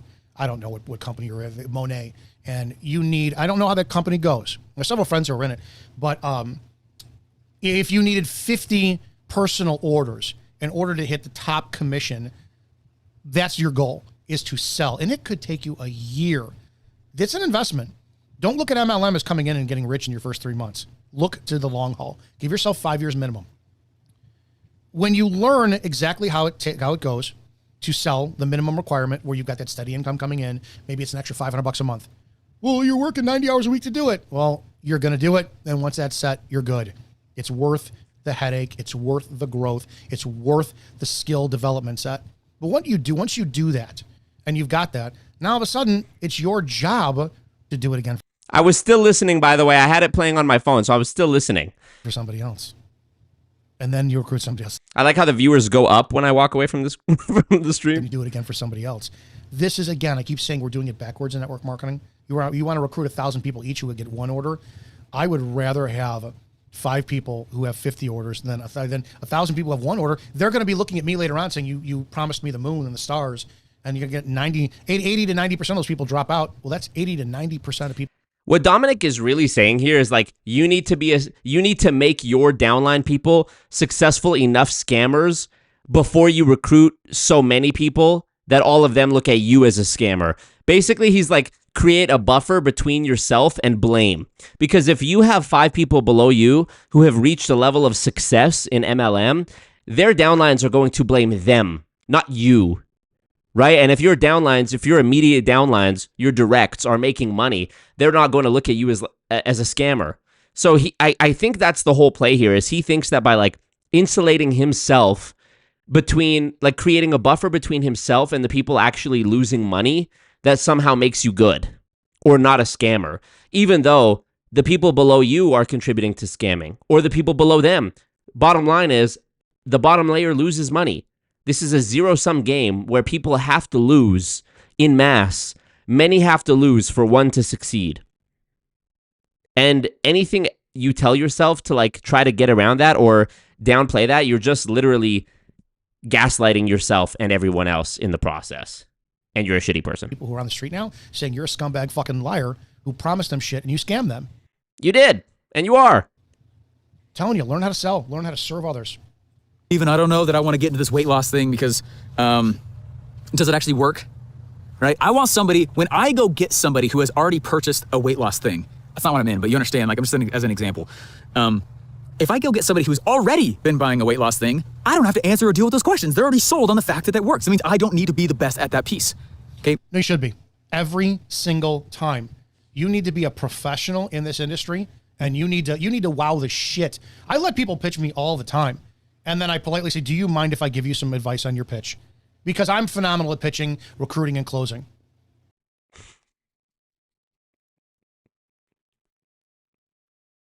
You're in a fucking pyramid scheme. You're in a pyramid scheme talking about this like you're a businessman. I'm phenomenal at pitching and closing. You're a scammer! But I can't duplicate my skill set in someone else. which is why now my mission in this industry is to recruit, but to work for. It's a whole new servant mindset for the industry. If we build someone else coming in the business, and instead of abandoning them, we work for them, they're going to sit back and go, holy shit, I joined Dominick Izzo's team, and over a 3-month period, they got me 50 orders. But you're still going to be broke, right? Because we know MLMs, it's about volume. You need more people. You need more people in order to unlock that next rank. So how does Dominick's strategy actually help him make more money? All it seems to do is potentially mitigate people pointing the finger at him when they lose money. It doesn't actually help him to make money from what I'm understanding of this.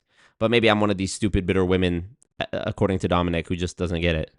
I'm making $500 a month now coming in residual, and it's my choice now. I can say, hey, I want to do this for somebody else. Can you help me or teach me? Or I'm just happy and I'll stay on this until the numbers start to drop off over the next year, and I'm down to maybe $50 a week coming in, and it's X, Y, and Z. It's their choice. But I would rather have somebody come in and say, I went to Dominick Izzo's team and he busted his ass and he got me 50 orders before I really knew how to do anything. And that showed me he gave a shit about me, and he spent time with me instead of just me trying to chase him down, or he only called me when he needed me for something. You are wasting your time, Dominick. Believe it or not, Dominick, because I know you're going to watch this, I'm actually trying to help you, bro. People say, and I know you're among these people who say that this is a grift for me and I'm making money off of this and the donations and whatever. You realize I wouldn't be making the videos if you guys weren't scamming in the first place, right? Like, if MLM gets shut down, I'll gladly start making videos about, like, pop culture and rap beefs and whatever. Like, for sure. But you guys are literal scammers, bro. Okay? It's a different mindset. And I wish I had understood this in the beginning of my network marketing career in order to make the changes necessary. And we have to go that route. Far too many of you are focused on becoming the guru, stand at the podium, wear your dress, get the accolades at conference. That's what you all fucking want.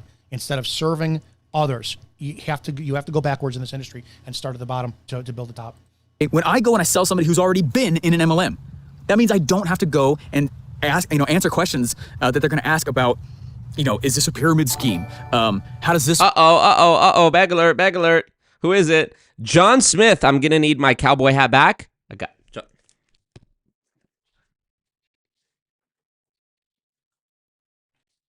Johnny.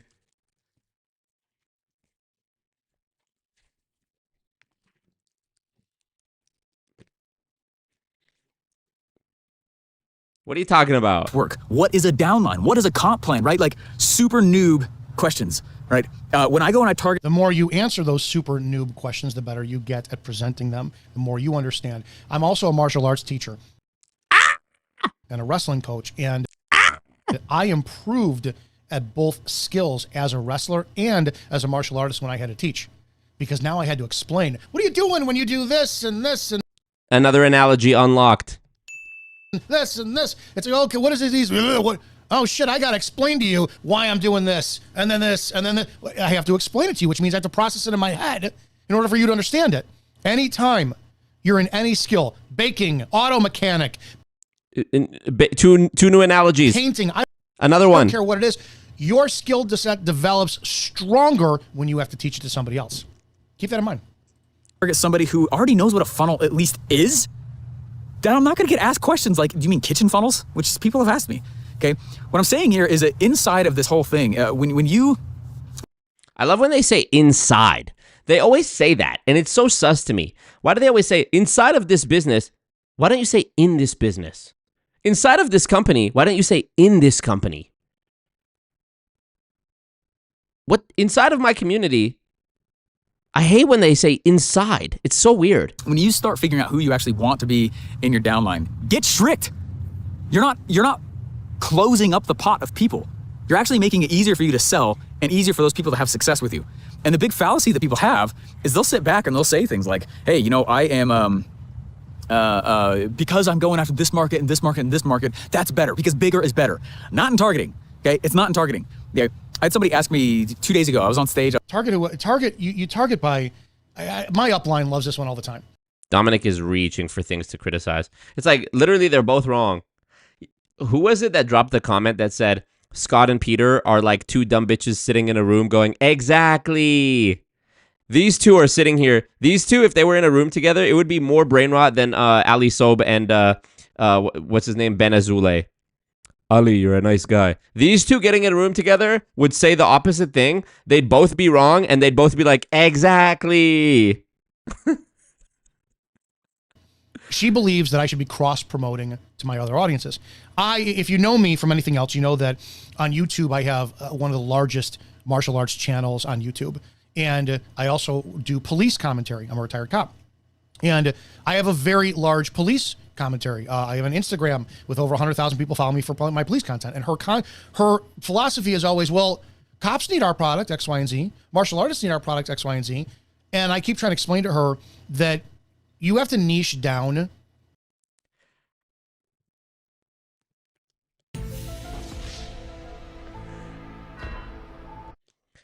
Arguably the most not niched down guy on the entire internet is telling someone they need to niche down? In your perspective presentation. So network marketing, some people only know me for that. Some people only know me for the law enforcement, and some people only know me for the martial art content. And when you prospect based off of a product or recruitment, it's not going to translate well to people who don't align with what you're doing. So how you solve that problem is you serve. What I mean by that is I am very unsuccessful targeting my martial arts audience or my law enforcement audience with network marketing.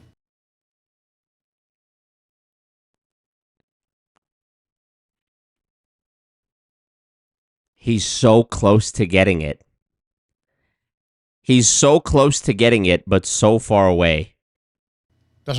I'm still listening. Hold on. I got to put this food in the bowl. I'm on my fitness thing again, and I got to eat at certain intervals. And I ate right after I came home from the gym. It was leg day today, and I got to put this tuna in the bowl, this tuna and rice, and eat it. But I'm still listening. I have it playing here, so I'm not missing anything. Hold on. It'll take me 1 minute. Work. Hey, I saw you liked me on the police breakdown I did on the George Floyd case and how I condemn what so-and-so did and blah, blah, blah. Tell me what you do for a living. And have you ever thought about network marketing? It doesn't fucking work. It devalues me. If I want somebody's business from my audience on one of the other platforms, I have to serve them first. I have to build a relationship with them. I have to work for them. Hey, listen, I appreciate the fact you like my video content on this. What do? You do that? How can I help your business thrive? Let me show you value first and get you some business because I'm going to ask for a favor down the road.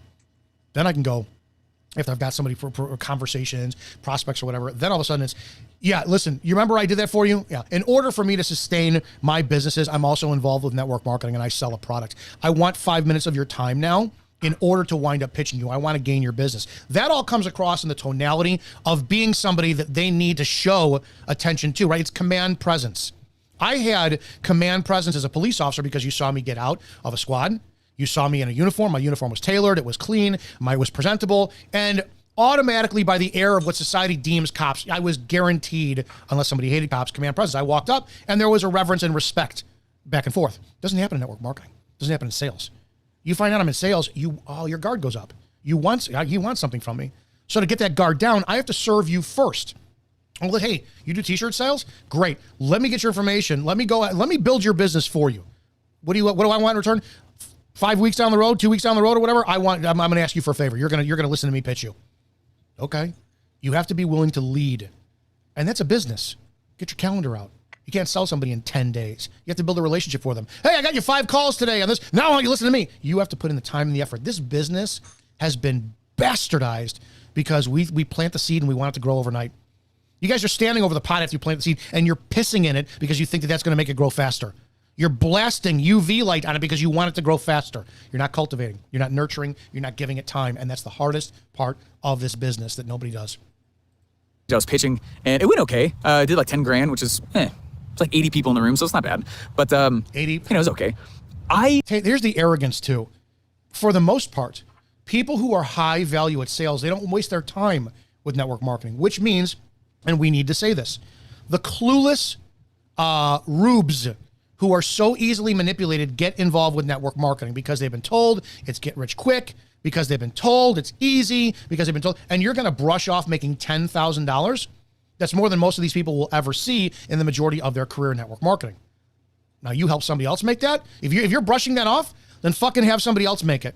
You should be able to duplicate what you did for at least 5 other people on your team giving them the exact same time and attention and care, and saying, I made 5 other people $10,000. That's something to be proud of, not brushing off with this scumbag common sales tactic. Oh, it was $10,000 I made. What did you make for somebody else? Show us that. It was fascinating. You know, I had somebody walk up to me and say, now, Stephen, we know that, he said, I can see from what you're doing in the MLM space, what you're doing is you're going after people who are already marketers. I said, yeah. He goes, isn't that hard? I said, not harder than any other sale. He goes, really? He goes, do you think there's enough people in there for you to have enough success? I said, yeah, I mean, it's working now. I just passed my 2,000th person asking to join my downline personally. And how many of those people are you able to serve in a day, one-on-one? That is such a crucial aspect, because if you can't reach them, if you are not interacting with them, that's a problem. That's a big problem, especially when we are the top of the pyramid, right? Everybody's they're coming in because of you and your personality and Steven and your name. But if they can't get your time without you brushing them off after 10 minutes, then it's a problem. Build this business properly. And no, I'm back. I was listening to everything. There's no need to comment on anything I've heard in the last few minutes because it's all been nonsense. It took me longer than I expected because I have to log the food that I'm eating, like the grams of the food in my app.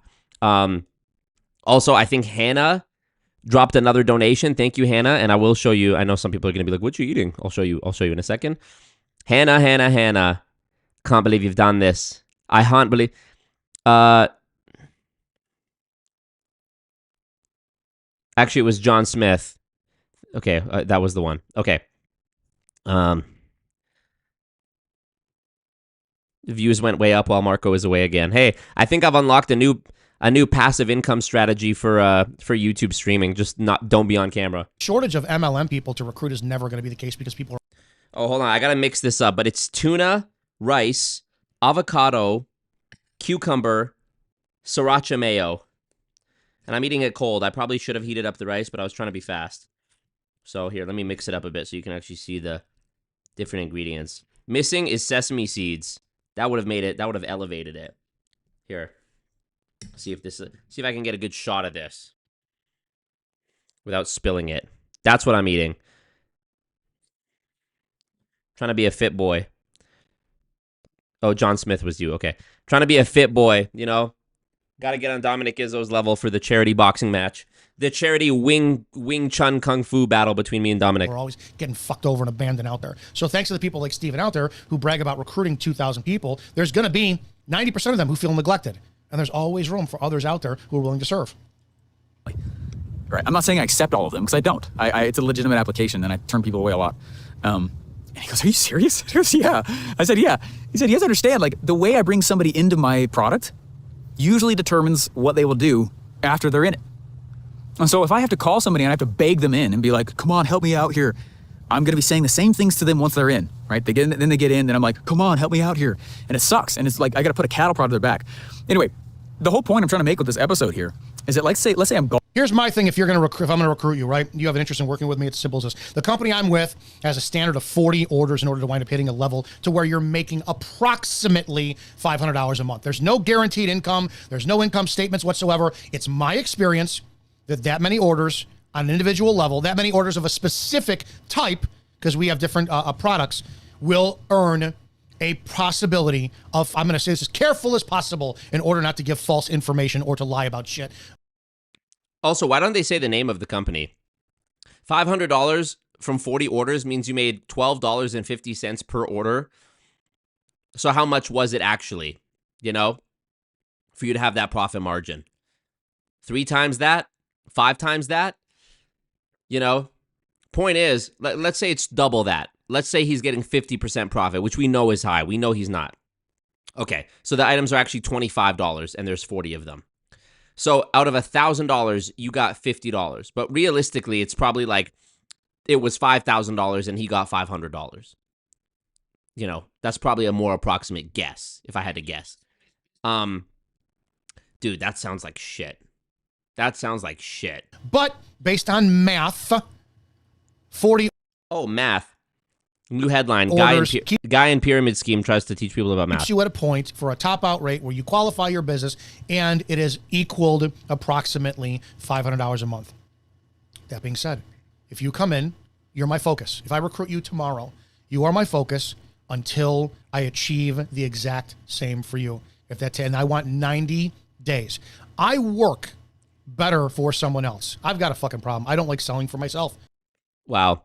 The servant mindset. I thought the whole thing is about being your own boss, being an entrepreneur. This actually lends itself to a deeper point, if I can be serious for a second.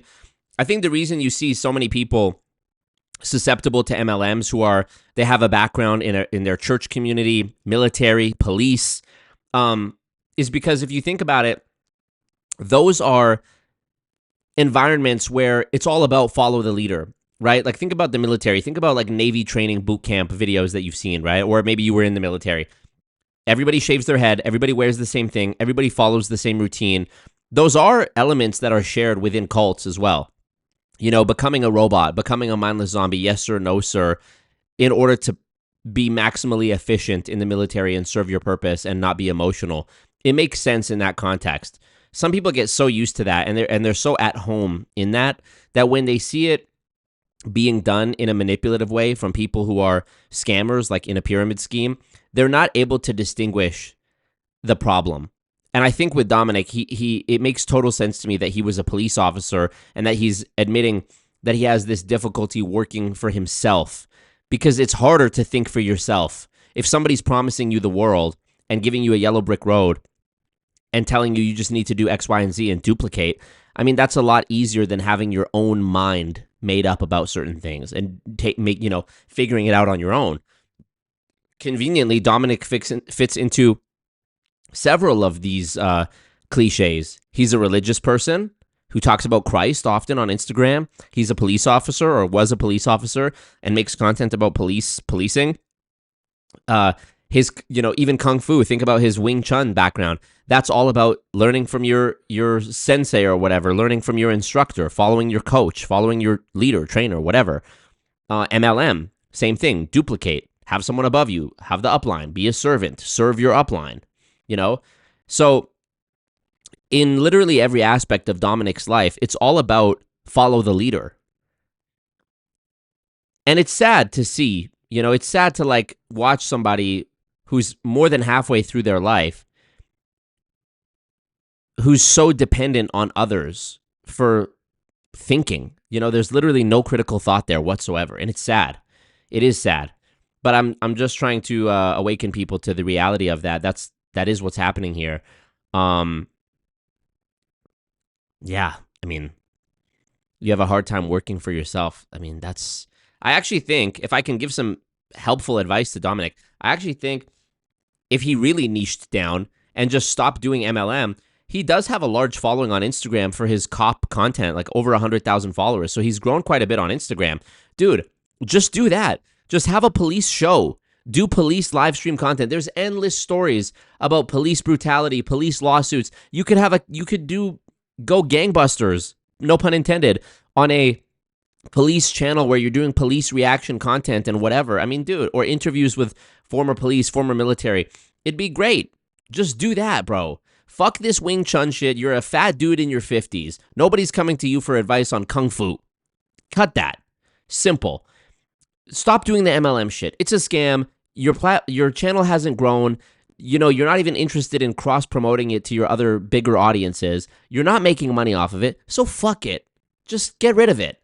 Go all in on something that's actually gonna that you actually have experience in with policing, and people clearly have interest in that. You'd be a fool not to.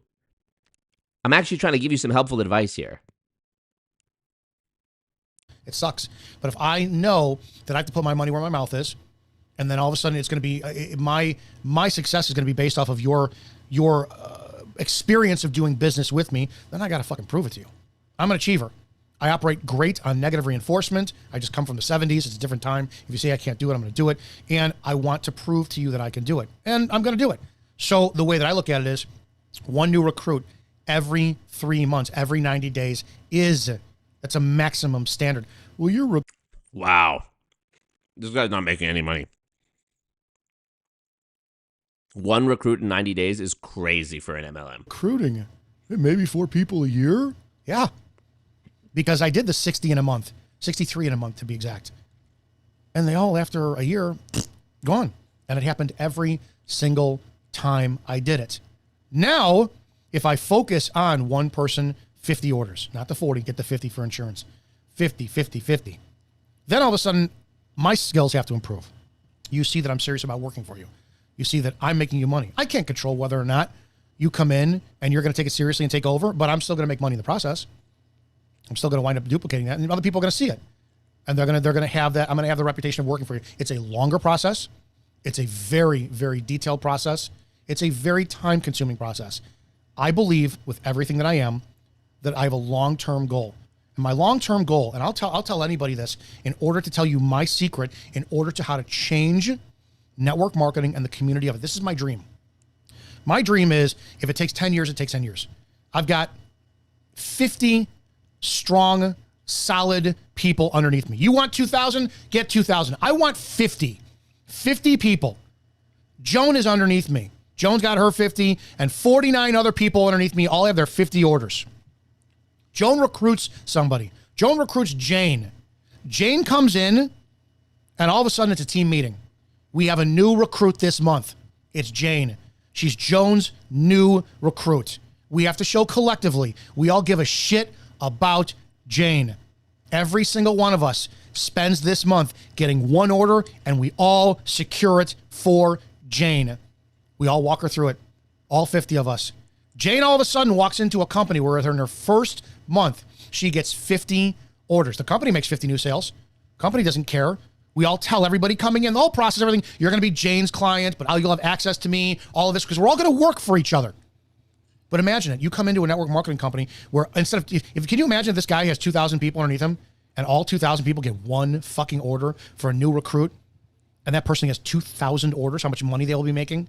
It blows me away. We brag about the recruits. We never talk about what they do for the people coming in. I want 50. 50. So if Jane gets one person for that month, and then Steve gets one person, Steve's got Phil coming in, now all 50 need 2 orders that month. One person goes to Jane, one person goes to Phil. One order. We're building a team of integrity. It's my dream to change the industry for that. You work for the new people. What are they going to say? Oh, I got brought into this business and they fucking scammed me. How is that different than like the airplane game where everybody's paying money in? It's like a blessing loom, right? Everybody pays money in or gets an order so that one person can benefit, and then next month it's your turn or whatever. We're still looking at an endless chain here, Dominic. Somebody's still going to end up holding the bag and losing money. Dale Calvert says we can't use math, which is it? So funny. Marco about to start the mukbang channel. Hilarious. Crazy how many things can be equated to MLM. It's kind of shitty if you think about it. It is. 5 will drop out in 90 days, so you've got -4 people, right? It always comes back to 5 who get 5, says Jelly Snack. It's exactly the same. So true. So true. By the way, I can't even say the words "by the way" anymore without thinking like, by the way, Patrick B. David. That's number one. We're having dinner yesterday. Yesterday we were talking about this, and him reading. A couple people told me that like, for my impression, a good thing to do is how he like reads an article. Like he'll skim an article and he'll be like, okay. He'll do that. Or he'll say yesterday, or he'll say like Casa D'Angelo's. I guess I didn't know the restaurant, but he's like, we're having dinner last night. That's one thing he always says. He loves talking about having dinner. So we're having dinner the other day. We're having dinner yesterday, dinner last night, but apparently it's Casa D'Angelo's. Morgan Stanley, Dean Witter, we're having dinner last night, Casa D'Angelo, great place. Oh, they placed orders for me. I started making $500 a month my first month because they worked for me. How many times you go to a job, you get a stipend for your first 60 days? Hey, this is what we're going to do. We're all going to get an order for you. And for the first month, we're going to start making money, but that's it. We expect you now to sit there and learn the process that month, get with the top salespeople, get with the top people who understand this, learn it because you're going to be duplicating that for the people you bring in. That's my dream. That's how we change the network marketing industry. We have a collective group of strong leaders, not 2,000, but 50, and you all sell for the new person coming in. You make them literally makes no mathematical sense, Dom. Feel wanted and welcome. That is how you change the culture of network marketing. And if I have a team of 2,000, out of that, if 20 new people come in that month, that's 2,000 people to divide up 50 in groups of 50 and say, you guys are focusing on A, B, C, D, E, all the way through 20. We can change this industry. if we do it the right way, and we've been doing it backwards for decades. It's so funny how every MLMer I talk to, Vince, Dale Calvert, Dominic, this guy, all of them talk about doing MLM the right way, but all of them have a different way of doing it, and all of them disagree with each other, and they're all wrong. You gotta love it. Oh shit, Hannah. Hannah just dropped a bag, 25 No way. Canadian dollars. Hannah's Dropping like, a bag before heading to bed. Night wow. goons. Wow, Hannah. Hannah really carried this shit on her back during this stream. Hannah put the whole cult on her back with this stream. Hannah, here go 25 more for y'all. Thank you, Hannah. Everybody, big up in the chat for Hannah. Come on now. Come on now. We took a good chunk out of this dono goal tonight. I like to see that. I like that. I like that. Golfing. And let's say I'm on the green. Neil says, I'm at the gym and nearly dropped a barbell on me during the PBD impressions. So he's at the gym, right? You look at how I used to look back in the day when I was younger, maybe 20, 25, 30, 36, 23 years ago. And I used to get in the gym. A lot of the guys from the military that was on my base, we would play pranks on each other, and I was chasing girls and trying to get at women and this and that. And you hear a lot of guys say, this girl is a you know what, she's a this, she's a that. But ultimately, we have an insurance company. I can't wait to do the Patrick Bet David stream. I can't wait. The comments in the chat, I'm going to like address them and just go endless non sequiturs. I can't wait. I can't wait. By the way, Donald Trump, him, Bezos, Michael. Oh, one thing that's so funny that I can't wait to do. I added to my list of Patrickisms. Somebody was like, you have to talk about Michael Jordan, and that's so true. Michael Jordan, you look at Jordan. Okay, now Michael Jordan, Tiger, and who was the one? There was one comment on my Instagram video impersonating Patrick that was so funny. They were like quoting Patrick, what he might say. Like, you look at Michael Jordan, Tiger, not Tiger Woods, just Tiger, like calling him by his first name, and some other athlete. Michael Jordan, Tiger, and LeBron James, and Kobe. Who would win in a game of Uno? So funny. What did I add? At the end of the day, Rob, did you find the clip? Rob, can you pull up that clip? Future looks bright. Vault conference. You'll appreciate this. That's one. Him saying the words, you'll appreciate this, before he goes into a story that has nothing to do with what they're talking about. Michael Jordan, my son Dilly, my daughter Senna Rose, Tico, and what's his other kid? I forget. Brooklyn. Yeah. My daughter Brooklyn comes to me the other day. She's like, Jeff Miller just dropped a bag, 25 Canadian dollars. I can't let Hannah show me up like that. A loser. Bomba Clot. Gotta get the bag. I took a full load. Go. Wow. Not to be upstaged by Hannah. You can't allow her to bully you like that. Look at this. We're almost halfway. What's half of 250? What's half of 500? 300? Come on now. Let's go. My son Dilly, my daughter Brooklyn came to me the other day. Yesterday, my daughter Brooklyn, my daughter Brooklyn, she comes to me. Okay, how would he structure this sentence? Okay, yeah. So my daughter Brooklyn, yesterday, she comes to me and she says, Daddy, why don't we invest in index universal life policies? Now, you know we have an insurance company, and when I saw what Trump did in the 90s with the Trump Tower, it made me think a lot about how they operated sort of like the military. Now, when I was in the military, it's beautiful. It's beautiful the way you can just blend things together and talk about nothing. So we're at the soccer practice for my son Tico. You know, Ronaldo, who's the guy? Messi lives about 8 doors down from me, and I live right by his house. Actually, if I'm in the backyard, I can see his house from my house. Who's this? KDP. KDP just dropped a bag, 20 Canadian dollars. By the way, it's 4 a.m. in the UK, and I'm tired. By the way, it's 4 a.m. in the UK now. Rob, can you pull up that article that we saw? So Vinny and I were talking about this last night. We're having dinner, and we see that in the UK, they're arresting people over Facebook statuses. So this makes you think a lot about, is there free speech the way that they say they do? But in the United States, we have it from the First Amendment. So freedom of speech is the most important thing, okay? Now, a lot of people say a lot of things about me online, which is not true. They call me scammer, multi-level marketing, blah, blah, blah, blah. And of course, it's defamation, okay?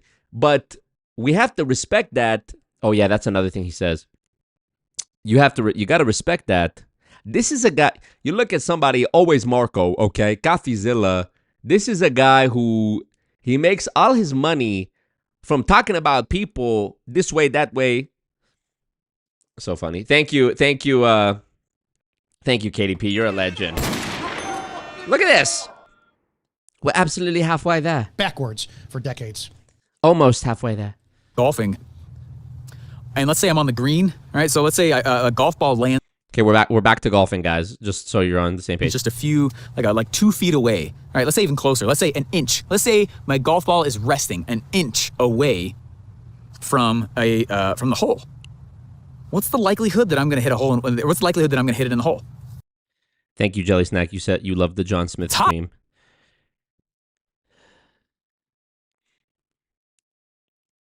PBD for Halloween, yes. Hannah's on her way to the top. So true.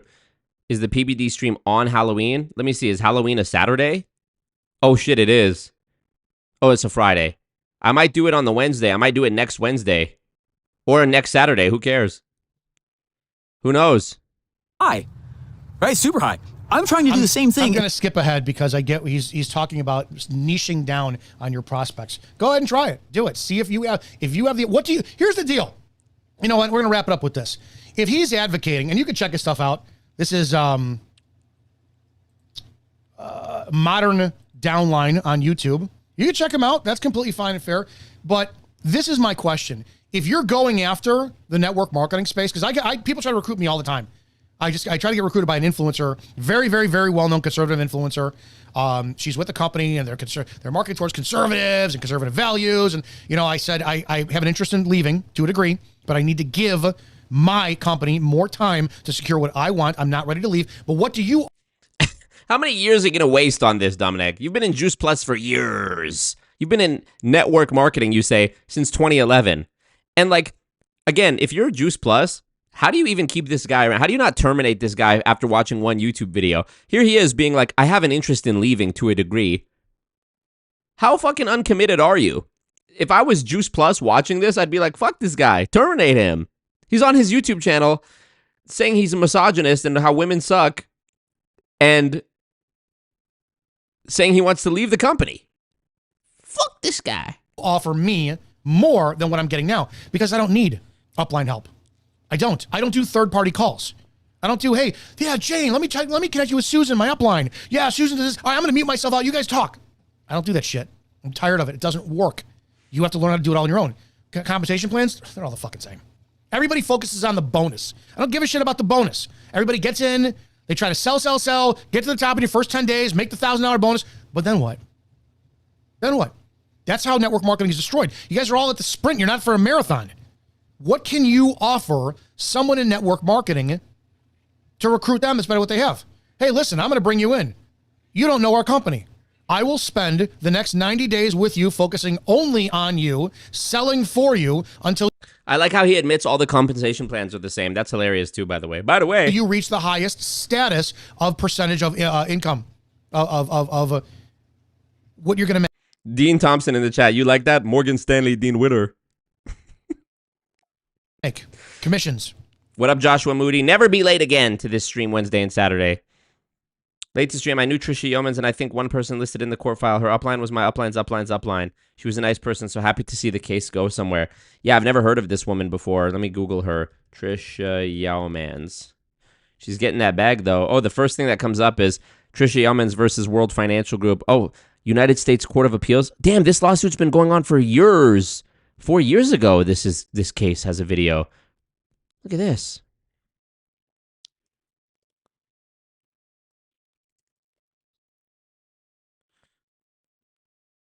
Dang, I need to download this and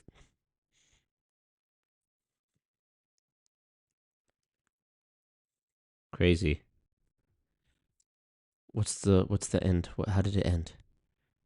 Mandamus. I don't know what that means. The denial of the motion to compel arbitration. World Financial Group was trying to compel arbitration to bury it, because of course. Thank you, Your Honor. May it please the court, my name is Spencer Skeen. Spencer, why is your voice like that? Counsel for petitioners and appellants, World Financial Group and World Financial Group Agency. Wow, this is your lawyer? I would like to reserve 4 minutes for rebuttal. Oh my God. Have with Perea. This was during COVID, bro.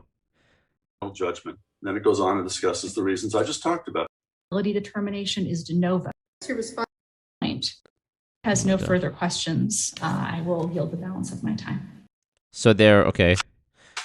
This was arguing about compelling arbitration. Craziness. Yeah, I gotta do more digging into that. That's wild. Fuck WFG. That's what I offer. I've been with the company for 14 years. I know it more than you. Let me sell for you.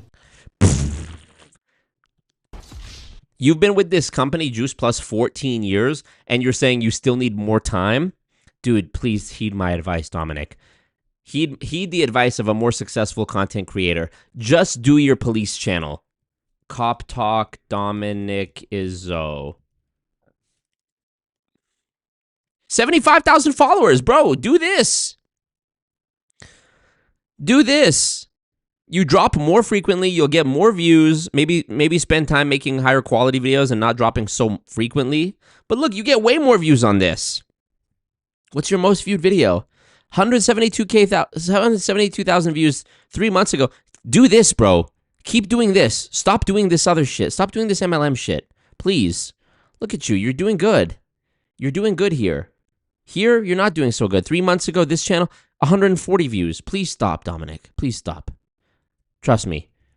I know you're so stubborn and you're clinging to this channel and to MLM because you don't want mean old Marco to make a video being like, haha, Dominic has finally left MLM.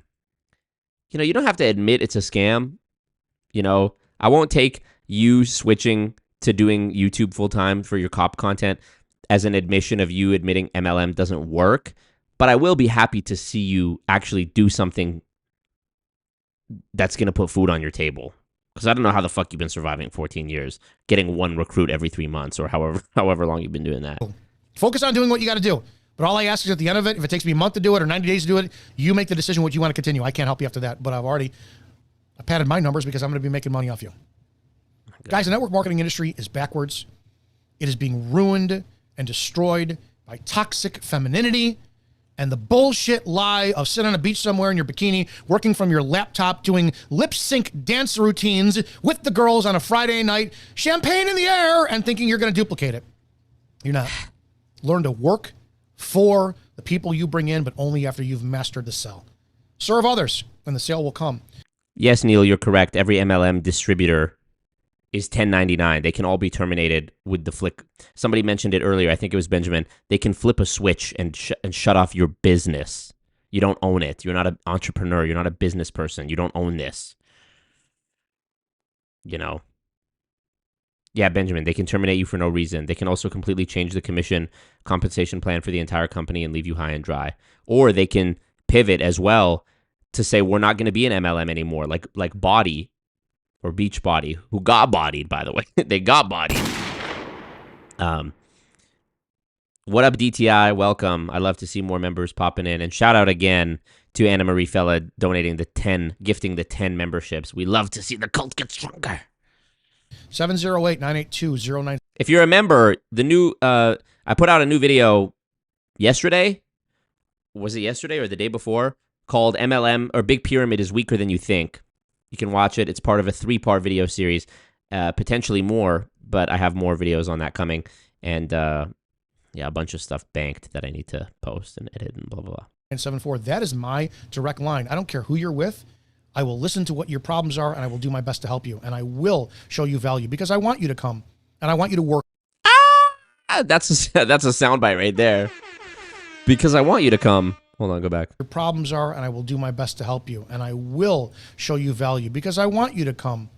Wow, it's such a perfect soundbite. Because I want you to come. What's the timestamp? 47:47. Easy. 40. Actually, I'll just clip it right now. Hold on, let me just clip it right now.